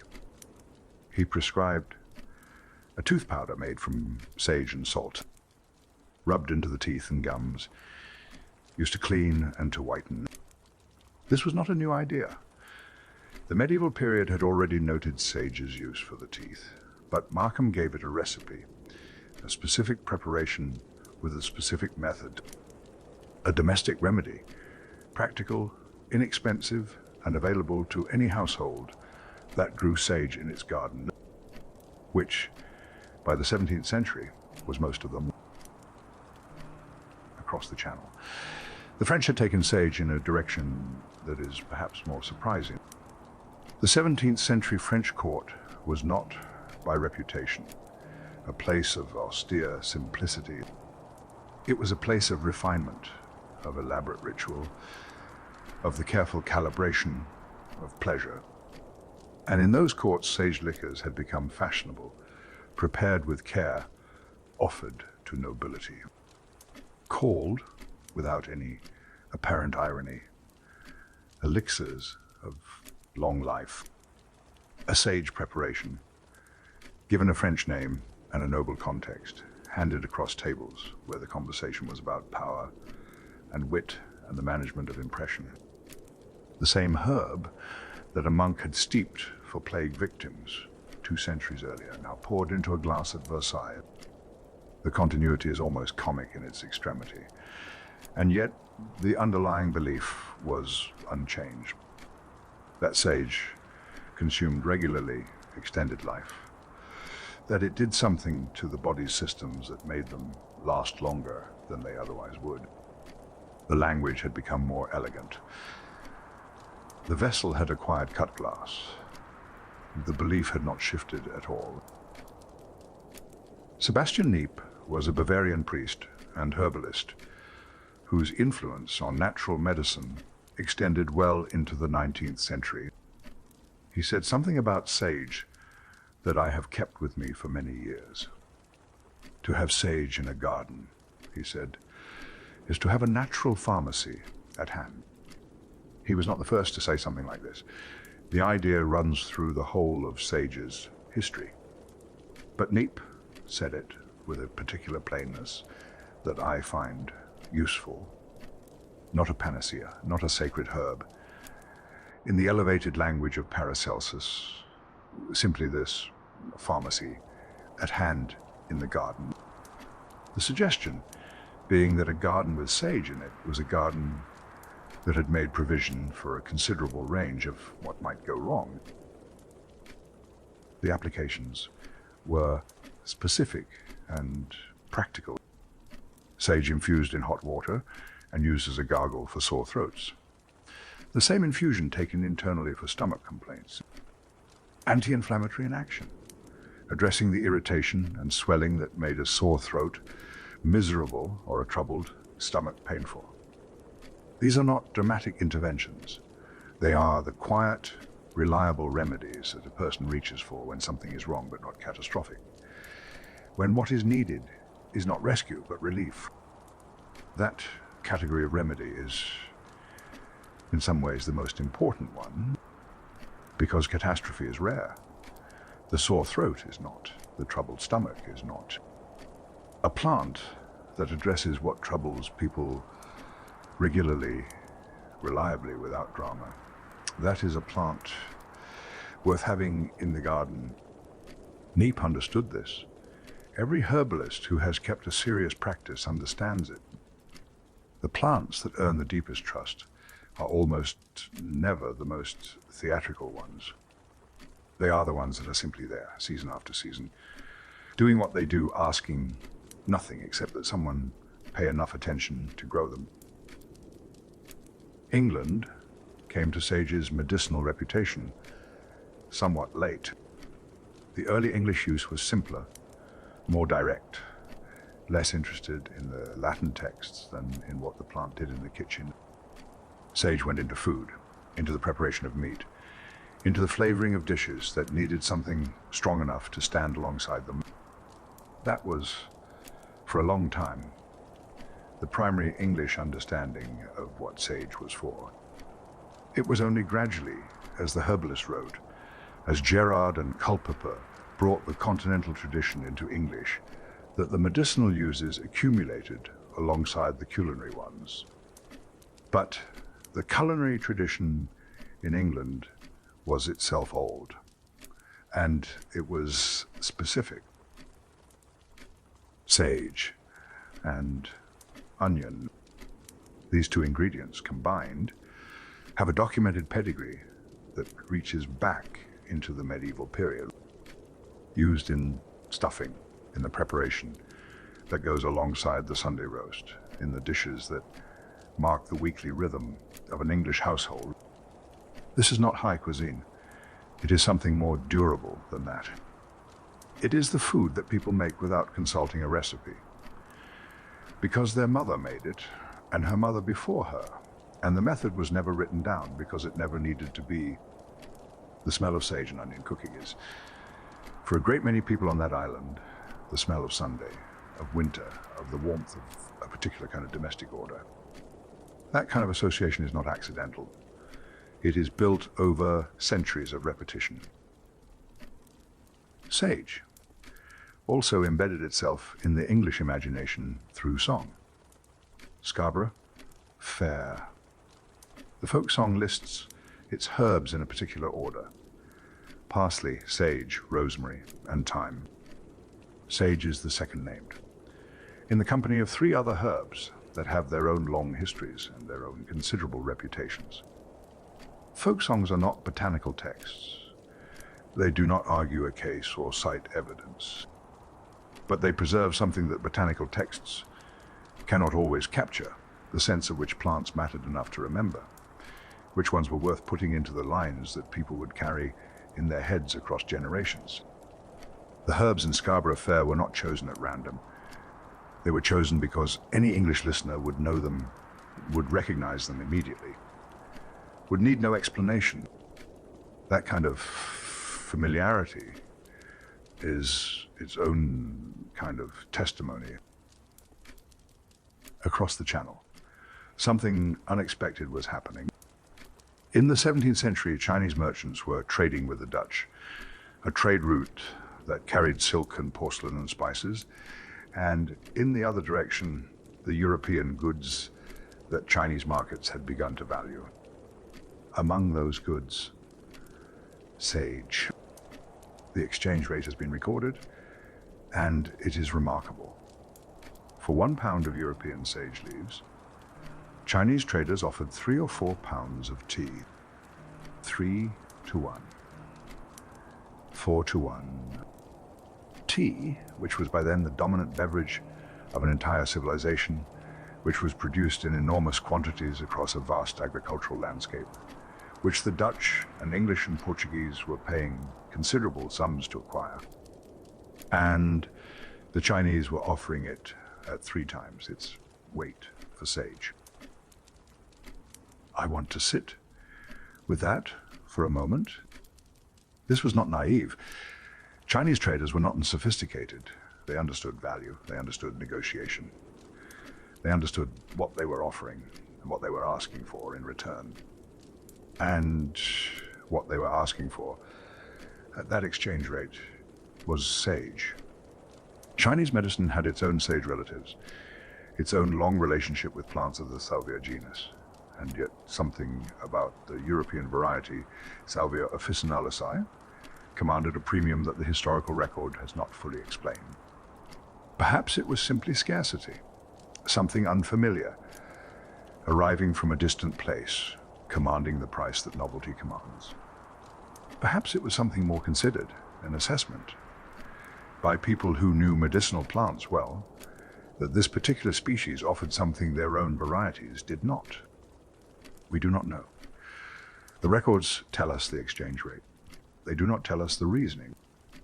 But 3 to 1 is a ratio that speaks for itself. In the 17th century, European sage crossed an ocean. The settlers who came to North America brought seeds with them, as they brought seeds of everything they could not imagine doing without. Sage was among them, packed alongside the other kitchen herbs, the other medicinal standbys, the plants that a person could not be certain of finding in an unknown land. What happened next is worth noting.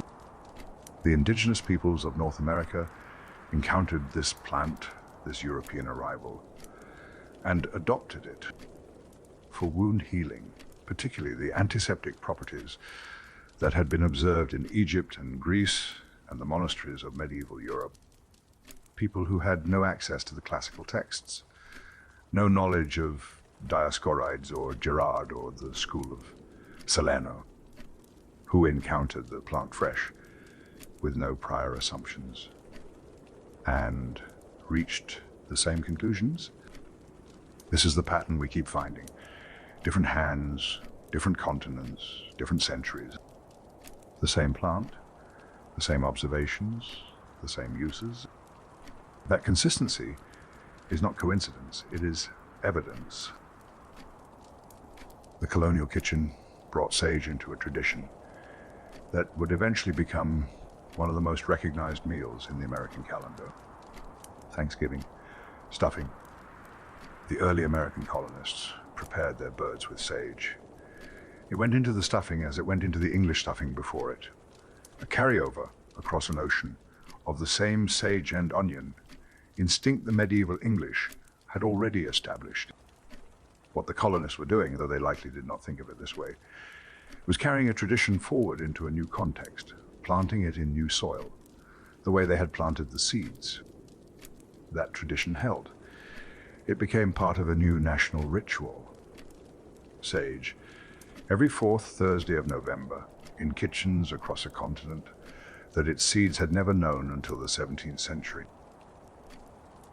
The 18th and 19th centuries brought a shift that is worth understanding. Across Europe and the colonies, sage's reputation gradually narrowed, not because the plant changed, because the context around it changed. Medicine was professionalizing, separating itself with increasing firmness from what it was beginning to call folk remedy, from the herbalist garden and the monastery pseudoficina and the domestic preparation of kitchen plants. The 19th century physician did not want to be associated with the same remedies as the village wise woman. The distance between trained medicine and traditional practice was being drawn deliberately by people who had reasons to draw it. Sage settled in that period into culinary use, into the kitchen rather than the dispensary. Still present, still grown in every serious herb garden, still used in the recipes that householders had been making for centuries. But its medicinal status quieted. The texts of the 19th century speak of it as a flavoring more often than a remedy. This was not a verdict, it was a fashion, a shift in what the educated classes found credible. The plant itself had not changed its composition, had not lost the properties that Culpeper described and Knipe relied upon. It was simply waiting. The 20th century brought phytochemistry, the discipline of examining plants not by their smell or their taste or the accumulated testimony of generations of practitioners, but by their molecular contents, by what could be isolated, identified, and tested under controlled conditions. And when the phytochemists turned their instruments on sage, they found what the herbalists had been saying for 2,000 years. Confirmed mechanism and all the anti-inflammatory compounds, the antimicrobial activity, the effects on memory and cognition, the compounds that acted on the enzyme associated with acetylcholine breakdown. The science did not discover anything that Culpeper had not pointed toward, or that Dioscorides had not described, or that the monks of Reichenau had not grown season after season in their careful gardens by the lake. What the science did was provide a language that the modern world found persuasive. Sage's status was revived, not because the plant had changed, because the instruments had finally caught up with the observation. There is a kind of knowledge that does not travel in books. It travels in sayings, in habits, in the things people do at particular moments without being entirely sure why, except that it has always been done this way, and the doing of it feels right. Sage accumulated this kind of knowledge, the way old stone accumulates moss slowly from every direction at once, until it was difficult to find a surface that was not covered. The medieval European understanding of sage was layered in a way that our more compartmentalized thinking sometimes struggles to hold.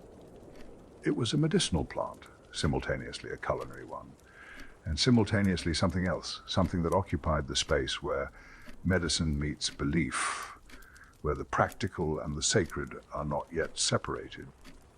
Medieval Europeans revered sage for longevity, for fertility, for its power against evil spirits. These were not three separate traditions. They were aspects of the same understanding. A plant that extended life, encouraged new life, and kept harmful forces at a distance. That was a plant of considerable importance. One worth growing close to the house, worth carrying on the person, worth taking seriously in the way that only a few plants ever earn. The amulet is perhaps the most literal expression of this. Sage was made into protective objects, small preparations, bound or dried or sealed, and worn or placed in the home. The logic was direct.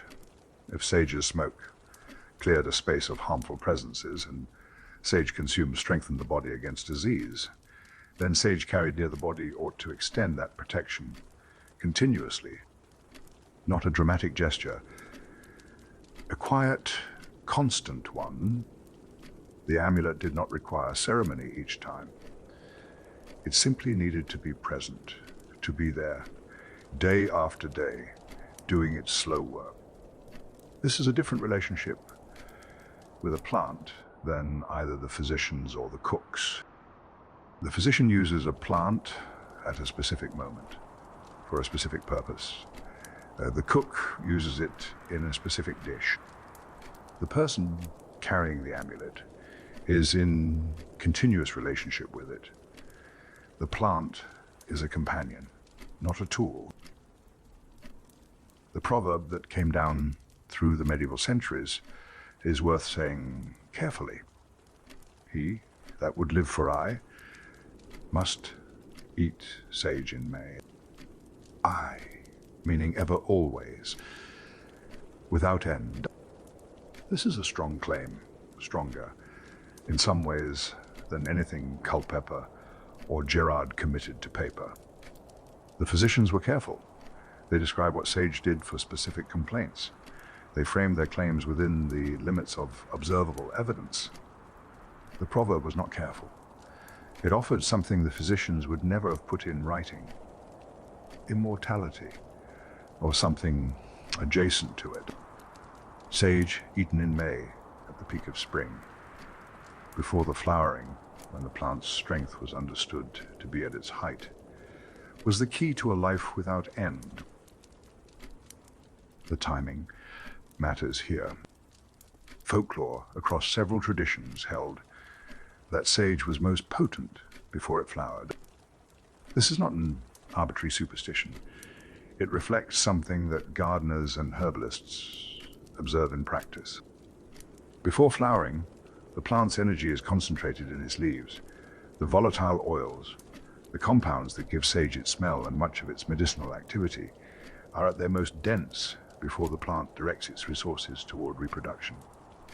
The folk wisdom and the botanical chemistry point in the same direction.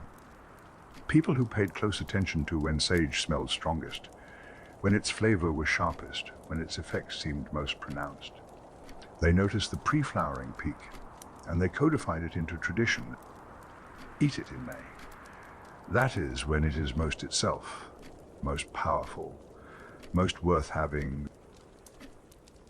The number 7 appears with notable regularity in sage folklore. 7 sage leaves, eaten on 7 consecutive mornings as a cure for particular ailments. 7 is not a botanical number, it is a ceremonial one, a number that appears across magical traditions with a frequency that suggests something deep in how certain cultures organize meaning. The 7-morning protocol was not, strictly speaking, a medical prescription. It was a ritual of sustained intention. You committed to the practice. You returned to it daily, You completed the full sequence. Whether the number 7 did anything specific to Sage's chemistry is beside the point. What it did was ensure that the person took the remedy consistently over a period of time, rather than once and then forgetting. That consistency is, as any practitioner will tell you, where most of the work actually happens. The ritual enforced the discipline, and the discipline produced the result. From the Balkans comes a cure that takes this logic considerably further. The 7-year saving cure. A decoction of sage prepared and taken according to the cycles of the full moon, against rheumatism, against the snoring that robbed a household of its sleep. 7 years. I want to pause on that duration. This was not a remedy you tried once and abandoned if it did not immediately impress. It was a commitment that spanned years, a relationship between a person and a plant that was expected to unfold slowly over seasons and lunar cycles, building toward an effect that could not be rushed. The full moon timing was part of the logic in Balkan folk medicine. As in many other traditions, the moon governed moisture, the tides of the body, as much as the tides of the sea. Rheumatism was understood as a condition of imbalance in those tidal rhythms. And so the remedy was timed to align with the moon's pull, to work with the body's own cycles rather than against them. 7 years of that alignment. Patient, unhurried, trusting the long process. There is something in that approach that the modern world has almost entirely lost. The French had a different custom, quieter, more melancholy in its tenderness. They planted sage on graves, not as a marker, not for any practical purpose of identification or boundary, for grief, for the mourners who came to stand at the grave and found in the growing plant something that eased the weight of what they were carrying. Sage for sadness, for the particular heaviness of loss that has no remedy but time. The smell of it, perhaps, rising from the disturbed earth, something about the sharpness of it cutting through the numbness that grief can bring. Or simply the presence of something living, something rooted and continuing in a place given over to ending. The French did not, apparently, need to explain this custom in any more detail than that. It was sufficient to plant sage. Those who came to the grave would understand the association with immortality ran deeper than the proverb. Some traditions held that sage could not merely extend life, that it had power over death's boundary itself, that certain ancient peoples believed it could recall the dead, that it was used in rites that attempted something so ambitious that every other use, the gargle, the stuffing, the amulet, seems modest by comparison. I do not dwell on this as a medical claim. I mention it as evidence of how large sage loomed in the imagination of the cultures that grew it. When a plant is credited with power over death, it tells us something about how much was trusted to it in life. A plant you merely use for a sore throat does not get associated with resurrection. Only something that had repeatedly, across generations, exceeded ordinary expectations, that surprised people with what it could do, accumulates that kind of mythology around it. European folklore gave sage a character as much as a use. Hardy, steadfast, difficult to kill, growing back after drought, after cold, after the kind of neglect that finishes more delicate things. And because it grew that way, because it survived where other plants did not, it came to embody what it demonstrated. Wisdom, the quality of having seen enough to know what matters and what does not, of having endured. In the language of the time, wisdom and longevity were not really separate qualities. They came from the same source, experience. The accumulation of time survived. A plant that was old, that returned season after season, that neither frost nor drought could finish. That plant was wise, in the way the oldest people in the village were wise. It had been here before you arrived. It would be here after you were gone. The nervous complaints that Sage was trusted to soothe follow naturally from this character.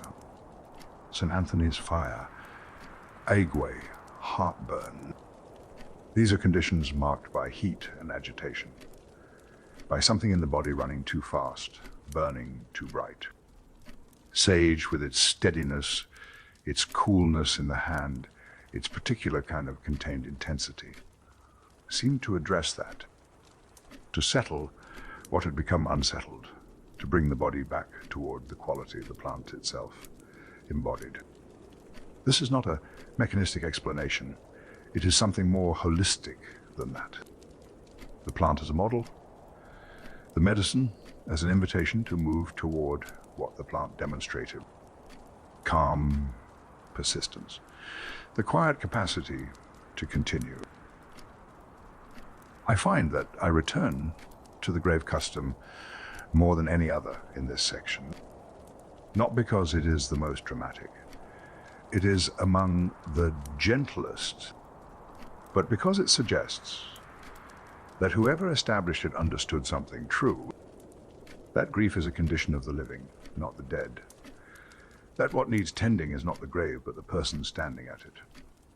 And that something as ordinary as a growing plant, grey, green and aromatic, and rooted in the earth of a particular person's absence, could offer something to that tending, not a cure, not an erasure, something to stand beside, something that was simply there season after season, doing what Sage has always done. The wish, written on a sage leaf. I want to begin here because it is one of the more precise pieces of folk magic in the record. And precision in magic is worth noticing. The instruction was specific. Write the wish on the leaf, sleep with it under the pillow for 3 nights. Then bury it in the earth. 3 steps, each one distinct, each one requiring something of the person performing it. The writing committed the wish to a form outside the mind. It was no longer merely a thought. It had been given to the plant. The 3 nights of sleeping on it were something closer to what we might now call intention setting. The wish, written and present beneath the sleeping body, was worked on, held, not rushed toward, but allowed to settle. The burying returned it to the earth, completed the cycle, released the intention from the person's hands into something larger. Sage was not incidental to this process. The leaf was chosen because sage was the medium through which the wish was meant to travel. A plant associated with wisdom and clarity in the cutting away of illusion was, in folk magic logic, precisely the right vessel for a sincere desire. Something that helped a person see truly would help a true wish find its way. That association, sage as an anti-illusion herb, is one of the most consistent threads in the folk magic tradition. Not protective in the sense of warding off external threats. Protective in a more interior sense, against false expectations, against self-deception, against the comfortable lies that people sometimes tell themselves when the truth is more demanding. Sage, in this tradition, was what you reached for when you needed to see something clearly, when you suspected that your own thinking had become clouded, when a decision required a quality of sight that ordinary consciousness was not reliably providing. Mental clarity, discernment, the capacity to distinguish what was real from what was wished for. This is not a small thing to attribute to a plant. And it connects in a way that is not entirely coincidental to what the modern research has found about sage's effects on cognition, on memory, on the brain's capacity to hold and process information. The folk magic tradition was describing something real in its own vocabulary. Long before that vocabulary existed, In the tradition of kitchen witchery, the domestic magic of European households, practiced quietly and without drama in the spaces where daily life was managed, sage appears with particular frequency. This is the magic that did not require a specialist, that did not involve elaborate ceremony or rare ingredients. It was the magic of the person who knew what was in her garden and what it could do, who understood that the herbs she used to season a dish were also the herbs she might dry and add to a purification incense, or carry to a sick room, or tuck into a bundle at a threshold. Sage ground and added to incense was part of this. The smoke that had been used in Chumash ceremony and Roman temple and medieval monastery. Here it was again, in a farmhouse kitchen, serving the same basic function, clearing the air of what had accumulated, of what did not need to remain. The body held knowledge that the formal traditions sometimes overlooked. In Appalachia, the mountain communities of the eastern American interior, where folk medicine preserved practices that the urbanizing world had begun to discard, sage appeared in preparations that the herbals had not recorded. Among them, a rinse of sage and vinegar applied to the hair, used to slow the graying, to preserve the darker color longer than it might otherwise persist. The modern understanding of why this might work points to antioxidants, compounds in sage that address the oxidative processes associated with the pigmentation changes of aging. The Appalachian healers who prescribed it did not have that language, but they had the observation that women who used the rinse kept their color, that the practice, sustained, seemed to make a difference. The same tradition had come down through Romani communities along a separate path. The Hungarian gypsies who carried sage as a talisman also knew it as a preparation for the hair, passed mother to daughter, a piece of practical domestic knowledge that traveled with the people who held it. Sage against hair loss is older still. The ancient records describe it. The mechanism, identified much later, involves a compound called beta-cytosterol, a natural inhibitor of the process that leads to certain kinds of hair thinning. Again, the observation came first by centuries. People noticed that certain preparations of sage seemed to address what was happening at the scalp. They did not know why. They knew that the women who used it seemed to fare better than those who did not. That was enough to pass it on. In Italy, the tradition was for the teeth. A fresh sage leaf rubbed directly onto the surface of the tooth. Not a powder, as Gervase Markham had prescribed in England. Not a preparation requiring any mixing or soaking. Simply the leaf, taken from the plant, applied to the teeth in the way you might use a cloth. The result was whitening, cleaning. The abrasive texture of the leaf surface combined with the antibacterial compounds released as it was pressed against the enamel. This was a household practice, not a medical one, not performed by an apothecary or prescribed by a physician. It was something Italian grandmothers knew, passed to daughters, requiring no equipment beyond a growing plant and a moment of attention. That kind of knowledge is fragile. It depends on continuity, on the next generation caring enough to receive it. When it is lost, it is rarely recorded anywhere. It simply stops. The fact that it persisted in Italian households for generations upon generations is itself a kind of evidence. People do not continue doing things that produce no result. The scope of what sage was trusted with across these folk traditions is worth gathering together for a moment. Hair care, oral health, the graying of age, insect bites, wasp stings, nervous complaints, mental disturbance, inflammation of the mouth and throat. And behind all of these practical applications, a consistent symbolic identity. sage as the plant of wisdom. This connection between the herb and the quality was not arbitrary. It did not arise because the word siji happened to share a form with the English adjective for a wise person. It arose from observation, specifically from the observation about memory. The belief was recorded plainly by the herbalists of the early modern period and traced back through the classical writers before them.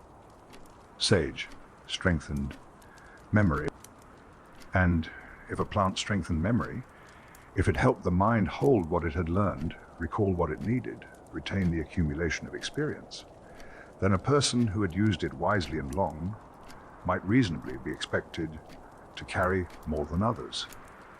The sager, the wise one, was the person with a long memory, not merely intelligence, not merely learning, the capacity to hold what had been known and bring it usefully to bear. The herb and the quality shared a name because they shared a function. Both offered the same thing: retention, clarity, the ability to draw on what had come before. The archetype of the sage, the figure who appears across mythologies and folk tales, and the stories cultures tell about wisdom, embodies something specific. Not the warrior's strength, not the ruler's authority, not even the lover's passion. Something quieter, and in some ways more durable. The capacity to make sense of things, to look at the chaos of experience and find within it a coherent understanding, to hold memory and ambition and belief in some kind of order that can be offered to others. This is what the sage archetype does. In mythology, in folk narrative, in the stories that communities tell themselves about the kind of person they most need. And this is what the herb was trusted to support. Not to make a person wise by itself. No plant does that. But to preserve the instrument through which wisdom operates. The mind's capacity to hold what it has learned, to remember, to connect the present moment to the accumulated weight of everything that came before it. I have kept a sage plant on this counter for more years than I care to calculate. Not for ceremony, not as a display, because I find that its presence is useful, that the smell of it, when the leaves are pressed, sharpens something, brings a quality of attention that the air without it does not quite have. Whether this is chemistry or habit or simple association built over decades, I cannot say with certainty, but I notice it. And I trust my noticing, which is, in the end, how most of this knowledge began. Someone paid attention, found something worth passing on, and passed it on. The laboratory arrived late to sage, but when it arrived, it was thorough. The 20th century brought instruments that could do what no herbalist's eye had ever managed. Could look inside the plant and name what was there. Could isolate a single compound from among hundreds and test it alone, under controlled conditions, against a specific target. This is a different kind of knowing from what we have been tracing. Not better, necessarily, but different, precise in a way that observation cannot always be, and persuasive to a world that had decided precision was the only reliable form of truth. What the instruments found when they turned to sage was not a surprise to anyone who had read the herbals carefully. It was confirmation, detailed, mechanistic, replicable, confirmation, but confirmation nonetheless, of what the physicians of Salerno and the monks of Reichenau and the folk healers of Appalachia had been saying in their different vocabularies for the better part of 2,000 years. Begin with the mouth, because that is where the oldest observations had focused, and it is where the modern research has been particularly precise. The Italian grandmother rubbing a sage leaf on her teeth, Gervais Markham's powder of sage and salt, the medieval herbals noting sage's effect on the gums. When researchers examined sage's hydroalcoholic extracts against the bacteria responsible for dental decay, Streptococcus mutans and Lactobacillus rhamnosus, they found significant antimicrobial activity. These are not obscure organisms.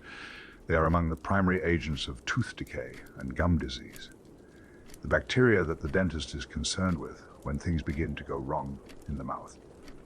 Sage addressed them, not metaphorically, measurably, in controlled laboratory conditions. The leaf that generations of Italian women had pressed against their teeth was doing something real, at a level of biological specificity that none of them would have recognized. But real. The essential oil was tested against a broader range of bacteria, against Bacillus subtilici, among others. The results were striking enough to prompt careful language in the published papers.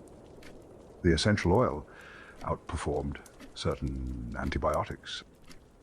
I say that plainly because it is what the research found, and because it deserves to be said plainly rather than buried in caveats.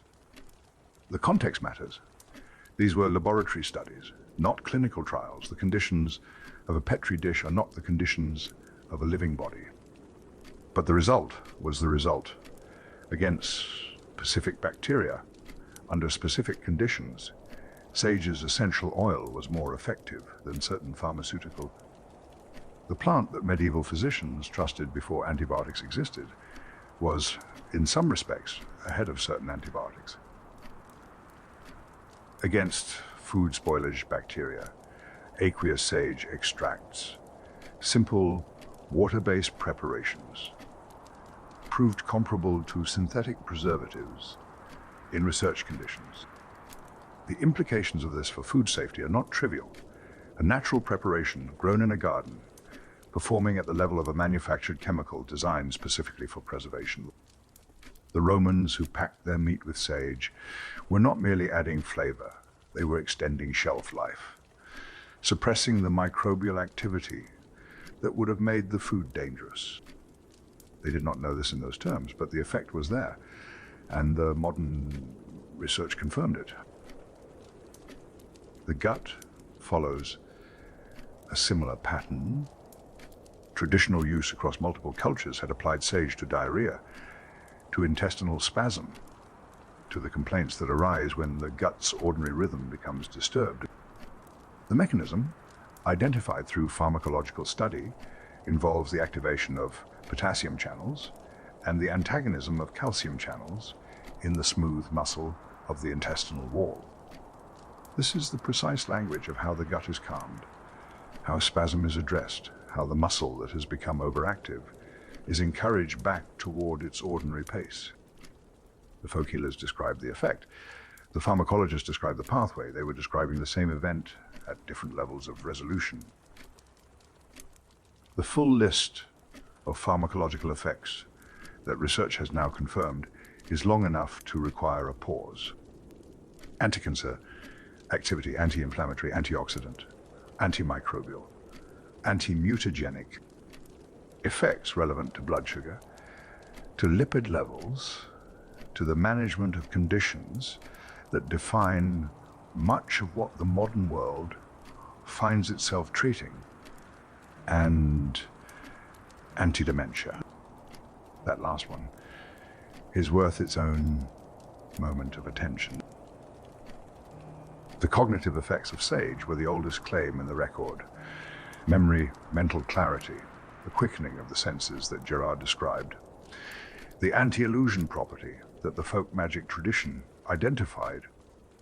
When modern researchers examined what sage actually does in the brain, they found a pharmacological basis for all of it. Sage binds to both nicotinic and muscarinic acetylcholine receptors. Acetylcholine is the neurotransmitter most closely associated with learning and memory, the chemical the brain uses when it is forming new connections and retrieving old ones. The receptors that sage interacts with are precisely the receptors involved in cognitive function. in the processes that allow a mind to hold information, to recall. Culpeper was pointing at this without the word acetylcholine, without the concept of a receptor, but pointing with enough accuracy that the modern researchers found his observations consistent with what they were seeing. Clinical trials took this further.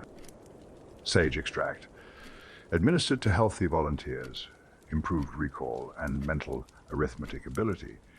It increased alertness, it increased calmness, it increased what the researchers measured as contentedness. Alert and calm together. These are not qualities that usually move in the same direction. Most substances that increase alertness increase agitation alongside it. Sage produced both. A sharpening of attention without the edge of anxiety. A settling of mood alongside a heightening of capacity. This is a specific and unusual combination. It is also, when you read the older descriptions carefully, exactly what the herbalists had been describing for centuries. Quickened senses, strengthened memory, a quality of mind that was more reliably itself. The Alzheimer's research is where the record becomes most striking.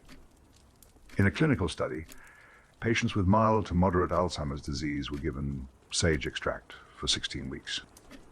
The outcomes were measured carefully: cognitive function, agitation, the markers that the research community uses to track the progression of a condition for which pharmaceutical medicine has found reliable treatment, very difficult to produce. After 16 weeks of sage extract, cognitive measurements had improved, agitation had decreased. This was not a large study. It was not a final answer. The researchers themselves framed it as preliminary, as something that warranted further investigation rather than immediate clinical adoption. But it was a signal, a clear one, the plant that Culpeper trusted for memory, that the Salerno physicians associated with the health of the mind, that the folk tradition coded as the anti-illusion herb, that the magical tradition linked to clarity and discernment, was, in a clinical setting, producing measurable benefit for patients whose minds were losing exactly the capacities that sage had always been credited with supporting. As of Tumdi formal research into sage's cognitive effects in both healthy individuals and those with cognitive decline was actively ongoing. The science had not finished. It had not yet produced the kind of settled, unambiguous conclusion that allows a substance to move from research into standard clinical practice. But the direction was established. The signal was consistent. The mechanism was understood well enough to make the older claims comprehensible in modern terms. The herbalists were not wrong. They were early, working without the instruments, without the vocabulary, without the controlled conditions that allow a result to be replicated in a laboratory in another country by researchers who have never met, but working from the same evidence that the laboratory would eventually examine, the evidence of what happens when the plant meets the body. And what happens, the record suggests, has been consistent for a very long time. Here is the next batch. Approximately fruity, words continuing directly after. The inflammation finding deserves its own consideration. When researchers tested sage extract across multiple human cell lines, they found anti-inflammatory effects that operated through several pathways simultaneously, not one mechanism. Several working in parallel. This matters because inflammation is not a single event. It is a cascade, a series of biological conversations between cells, each one triggering the next. A substance that interrupts only one step in that cascade has limited reach. The cascade finds another route. A substance that addresses multiple steps is considerably more useful. It does not give the cascade-easy alternatives. Sage, the research suggested, was working at multiple points, reducing peripheral inflammation, the kind felt in joints, in tissue, in the body's outer systems, while simultaneously supporting the conditions that allow cognitive health to persist. These two effects are not unrelated. The research into neuroinflammation, inflammation within the brain itself, has increasingly suggested that what happens in the body's peripheral systems affects what happens in the brain. A plant that addresses both simultaneously is addressing something deeper than either symptom alone. The women's health findings are among the most practically significant in the modern record. Menopause had been within Sage's traditional scope for centuries. The herbals mentioned it. The folk traditions addressed it. Women had reached for sage preparations at the transitions of their reproductive lives for as long as the plant had been cultivated. What the modern research added was mechanism. Hot flashes, the sudden surges of heat that mark the hormonal shifts of menopause, are in part a failure of thermoregulation. The brain's temperature management system misfires. It interprets a signal incorrectly and responds as though the body is overheating when it is not.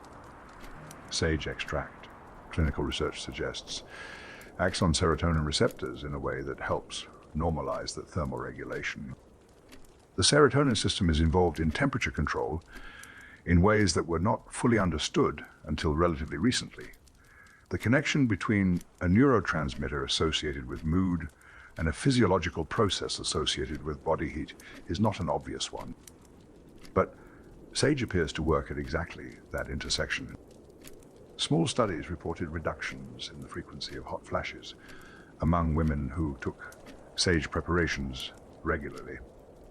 Not elimination, reduction, a meaningful shift in the frequency and intensity of something that significantly disrupts daily life for a large number of people.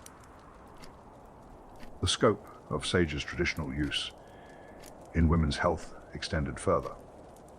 Perspiration, the menstrual cycle, lipid levels, liver function. These are not a random collection. They form a coherent picture of a plant that affects the body's regulatory systems, not by overwhelming those systems, not by substituting a pharmaceutical signal for the body's own, by nudging, by adjusting, by working at the edges of processes that have become slightly misaligned and helping them find a more functional balance. This is, again, the medieval understanding. Free naturae, conciliatrix, a mediator with nature, a plant that negotiates rather than commands. The modern research is giving that old description a precise pharmacological meaning. The blood sugar findings follow a similar pattern. Rosmarinic acid, one of the phenolic compounds in sage, has been shown in preclinical studies to reduce triglycerides and cholesterol, two of the lipid markers most closely associated with the metabolic disruptions of type 40 diabetes. A separate line of research examined what sage does at the liver, specifically at the liver's capacity to release stored glucose into the bloodstream. In type 1 diabetes, this mechanism misfires. The liver releases glucose when it should not, or in quantities greater than the body can manage. The result is blood sugar that climbs higher than it should and stays there longer. Sage extract, the research suggested, may regulate and inhibit that release. Not a cure for diabetes, not a replacement for the carefully managed interventions that the condition requires, but a signal, a consistent one, that sage is doing something at the metabolic level that the body, in certain conditions, finds useful. Return. Now to the throat, because the gargle is one of the oldest recommendations in the record, and it has now been tested in clinical conditions with patients who had a specific and persistent complaint. Chronic pharyngitis. The inflammation of the throat that does not resolve, that lingers. That makes swallowing uncomfortable and speaking effortful. In a pilot study, patients who gargled a sage decoction twice daily reported significant relief. Not partial relief. Significant. The infused sage water that Walafrid Strabo had growing in his monastery garden, that Sebastian Neep had prescribed as a gargle, that the folk tradition had passed forward through every generation that grew sage near the kitchen, tested under clinical conditions against a specific diagnosis, producing a measurable result. The chain from the 9th century to the 21st century is, in this case, unbroken and intact.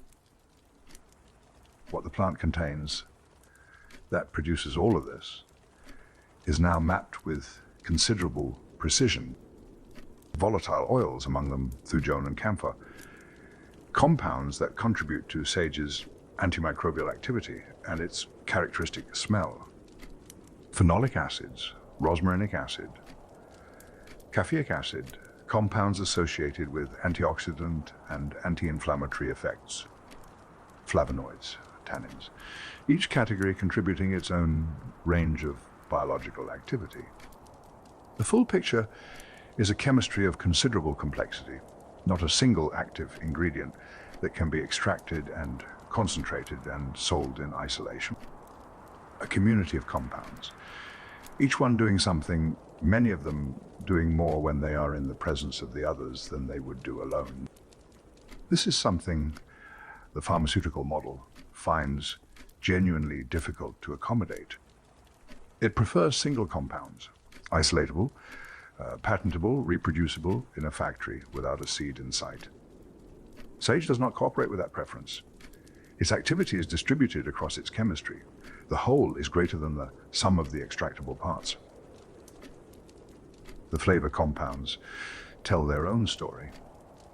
Alpha-thujone, putin, cinylcamphor, borneol. These are the main contributors to what sage smells and tastes like. The piney sharpness, the slight warmth, the quality that cuts through fat and sits beside strong flavors without being overwhelmed by them. The same compounds that give it its smell are, in many cases, the same compounds that give it its biological activity.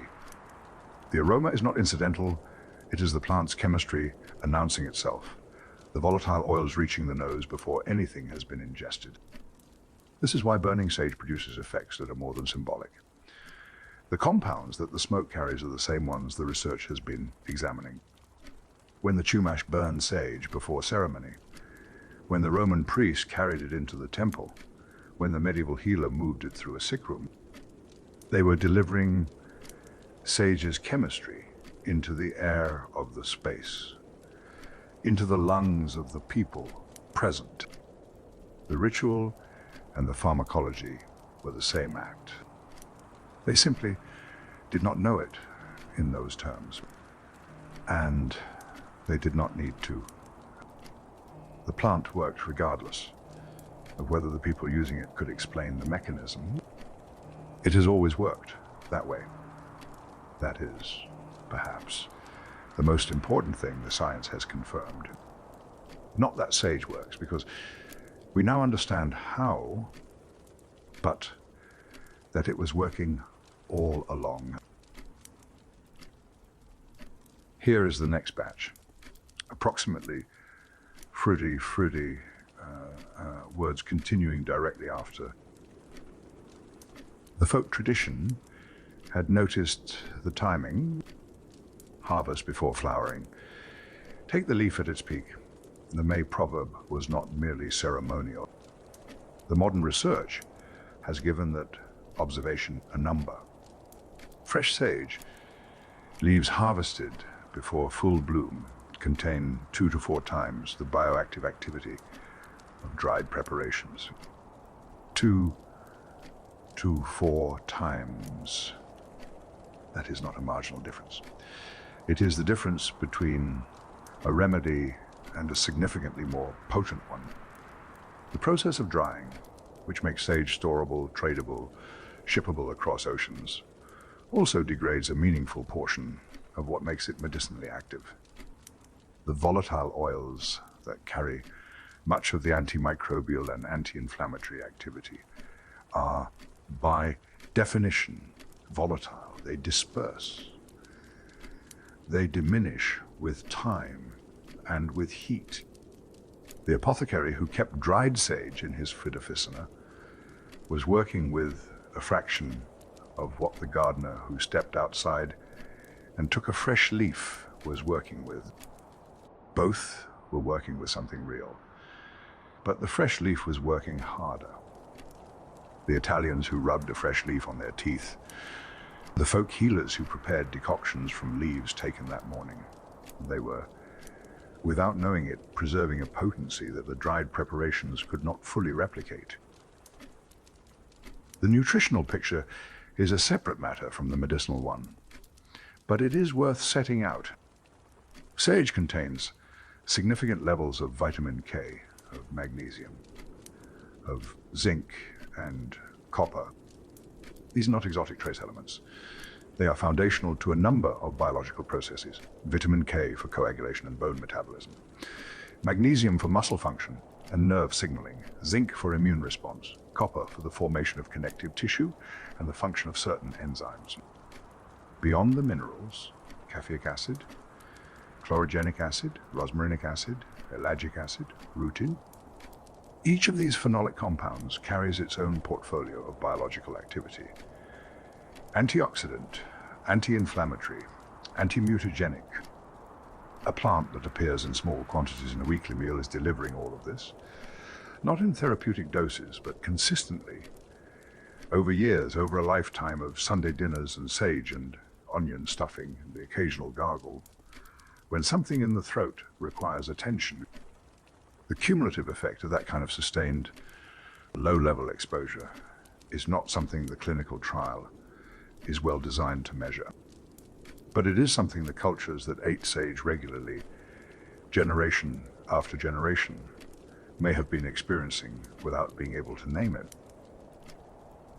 The hair loss finding connects the ancient observation to a specific mechanism in a way I find satisfying. Beta-cytosterol, a compound present in sage in meaningful concentrations. It acts as an inhibitor of the enzyme FRID alpha reductase, the enzyme responsible for converting testosterone into dihydrotestosterone, the form most closely associated with the follicle damage that produces male pattern baldness. The ancient records noted that sage preparations seemed to address hair loss. The Romani communities carried the knowledge of sage for the hair. The Appalachian healers knew the vinegar rinse. None of them knew what 20-alpha reductase was. None of them had heard of beta-cytosterol, but the observation was sound. The mechanism existed. The plant was doing what the tradition said it was doing. It is now an ingredient in natural hair loss formulas sold in that capacity, with a mechanism that the label can cite. The grandmother's remedy, wearing a different package across the world. Old traditions and new research are finding each other in unexpected places. In India, Ayurvedic practitioners have begun combining sage with Brahmi and Shankapushpi. Brahmi, Tubacopa monieri, has its own long history of use for memory and cognitive function in the Ayurvedic tradition. Shankapushpi, similarly. The combination is deliberate. 3 plants, each with its own evidence base for cognitive support, brought together into a single tonic. This is a new formulation, but it is built from a very old instinct that the plants which support the mind's function belong together, that their effects combined may be greater than any one of them alone. A European herb entering an Indian pharmacological tradition, finding its place alongside plants that the Ayurvedic system had trusted for millennia. The boundaries between traditions, in the laboratory and in the clinic, are becoming more permeable than they have ever been. The official recognitions have accumulated steadily.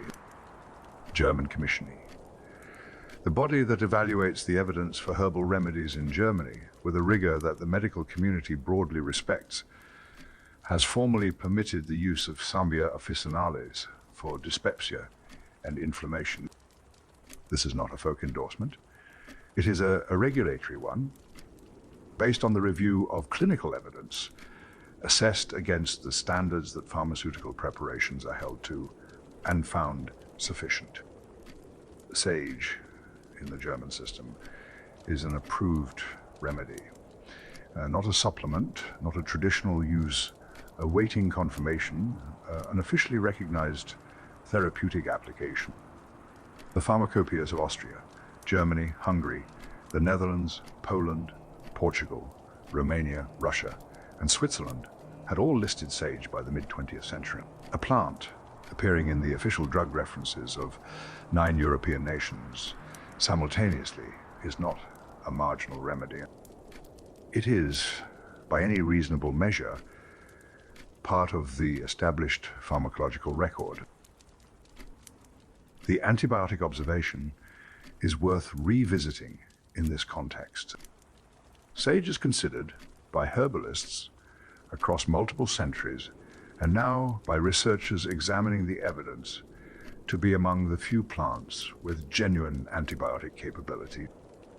In an era when antibiotic resistance is one of the most serious challenges facing clinical medicine, when bacteria are developing resistance to pharmaceutical antibiotics faster than new ones can be developed, the antimicrobial activity of plants like sage has acquired a different kind of urgency, not as a replacement for antibiotics.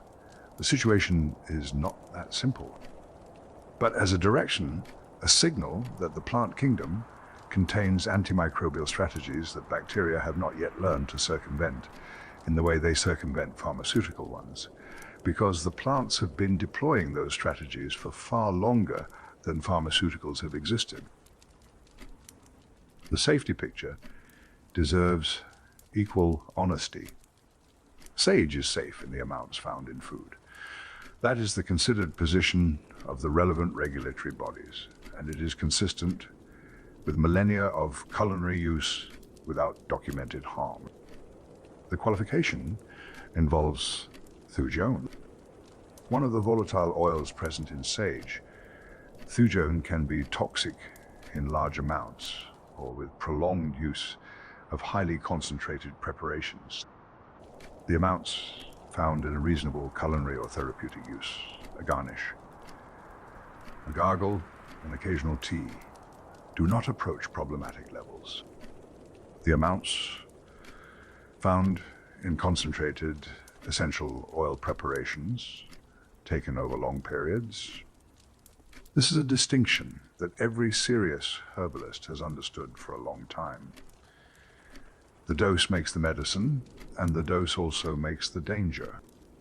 Sage used as it has traditionally been used, grown, harvested, prepared in the kitchen, taken in the amounts a reasonable preparation produces, is safe.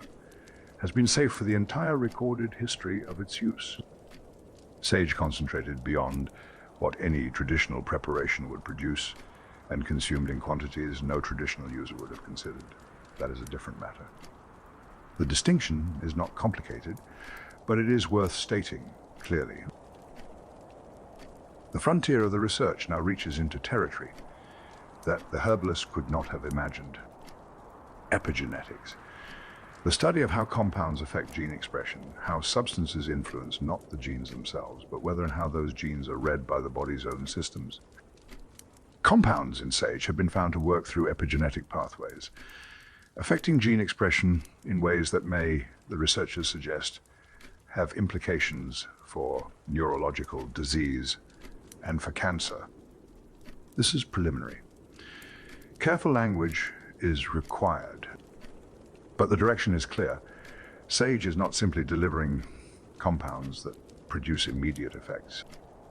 It may be having conversations with the genome itself, with the level of biological organization that determines, at the most fundamental level, how the body responds to its circumstances. The monk at Reichenau grew his plant by the lake and wrote a poem about it. The researcher in a modern laboratory traces the same plant's compounds to the level of gene expression. They are, in their different ways, describing the same thing. A plant of unusual depth that rewards attention, that has not yet finished revealing what it contains. Here is the next batch. Approximately fruity, words continuing directly after. There is a moment when something moves from being trusted to being official. We have seen this before. Charlemagne made sage official by imperial decree. The school of Salerno made it official by reputation. The monastery Fusina made it official by keeping it on the shelf. The 20th century made it official in a different way, through the pharmacopoeia. A pharmacopoeia is a formal document, a codification of what a nation's medical establishment considers established and standardized, what preparations exist, what they contain, how they are made, what they are used for. Inclusion in a pharmacopoeia is not given easily. It requires evidence, consistency, the kind of accumulated record that satisfies people whose professional obligation is scepticism. The Thar British Pharmaceutical Codex included sage. And it was not alone. Austria, Czechoslovakia, Germany, Hungary, Yugoslavia, the Netherlands, Poland, Portugal, Romania, Russia, Switzerland. 11 nations, 11 separate bodies of medical and pharmaceutical authority, each one reviewing the evidence independently, each one reaching the same conclusion: that sage belonged in the official record, that its preparations were standardized enough to be codified, that a physician or pharmacist working from the text could know what they were working with. Consider what it means for a plant to appear in the pharmacopoeias of Russia and Portugal simultaneously. These are not neighboring countries with shared traditions. They sit at opposite ends of a continent. Their medical histories run through different languages, different schools, different centuries of inherited practice. And yet both arrived at the same plant, the same standardized preparations, the same official recognition. The pattern we have been tracing since Egypt: independent observation, producing consistent conclusions, did not stop at the borders of the modern period. It continued into the era of formal regulation and produced the same result. In Honda, the International Herb Association named Sage Herb of the Year.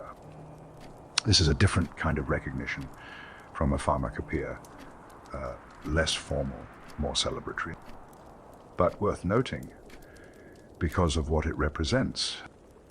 The International Herb Association is composed of the people who grow, study, sell, and use herbs professionally, people who work with the full range of what the plant world offers. From that range, from every candidate available, they chose sage. Not for novelty. Sage is not novel. It has been there for as long as anyone in that association's professional lineage can remember. For everything it had demonstrated, for the weight of what it carried. A recognition, not of discovery, but of depth. The names that sage carries across the world are worth pausing on. Maramia in Arabic, Seshu Wei Sao in Chinese, Sao Soj in French, Sobai in German, Salvia in Italian and Spanish. Each name arrived independently. Each language found its own word for the same plant. The Arabic name carries the sense of something protective. The Chinese name describes the plant's appearance. The French and German names branch from the Latin salvia, carrying the root of healing into their own tongues. And then there is the Turkish Ada island tea. Not a translation of the Latin, not a word borrowed from the European tradition, a name given from direct experience of where the plant was most abundant, on the Aegean and Mediterranean islands. In the rocky, sun-baked terrain, where Salvia officinalis grows with particular vigor, where the smell of it on a warm afternoon reaches the nose before the eye finds the plant. The Turkish name is a geographical observation, a noting of where the plant lives most fully. Island tea, drunk on islands, named for the place it is most itself. Along the Adriatic coast, sage is not merely a garden herb. It is an industry. Dalmatian sage, grown along the coastline of what was Yugoslavia, and is now its successor states, and in Albania is considered among the finest sage oil in commercial production. The conditions of the Adriatic coast suit sage in particular ways: the limestone soil, the salt air, the particular quality of Mediterranean light. The plant that grows there produces an essential oil valued for fragrance and flavor above most others. In the former Yugoslav states, sage is harvested not in the manner of a garden herb, but in the manner of a grain crop, at scale, across hundreds of acres, cut and gathered 3 times in a single year. 3 harvests, each one producing material for distillation and drying and export. The medieval monastery that mandated sage cultivation, because an emperor had decreed it would find this scale difficult to imagine. And yet the underlying logic is the same. Sage, recognized as too important to leave to chance, grown deliberately, at whatever scale the demand requires. The destinations for that harvested sage are more varied than they might appear. Food, the obvious one, the stuffings and the roasts and the pasta preparations that carry sage into kitchens across the world. But also perfumery, the essential oil with its particular piney warmth, is a component in fragrance formulations, in the construction of scents designed to do things, to suggest things that have nothing directly to do with cooking, alcoholic beverages, liquors. The French elixirs of long life that the 17th century court consumed have modern descendants. Products that carry sage's flavor into the glass with the same basic intention, even if the language around them has become more modest. Canned meat, pharmaceutical, preparations, cosmetics. The French cosmetics industry has used sage in beauty masks for skin and hair care, a use that connects to the hair preparations of the Romani tradition and the Appalachian healers. Now dressed in the language of the beauty counter. The same plant, the same properties, a different label. The culinary map of sage is not uniform. This is worth noting, because it reveals something about how plants find their place in different cultures. In Italy, sage is fundamental in a way that is difficult to overstate.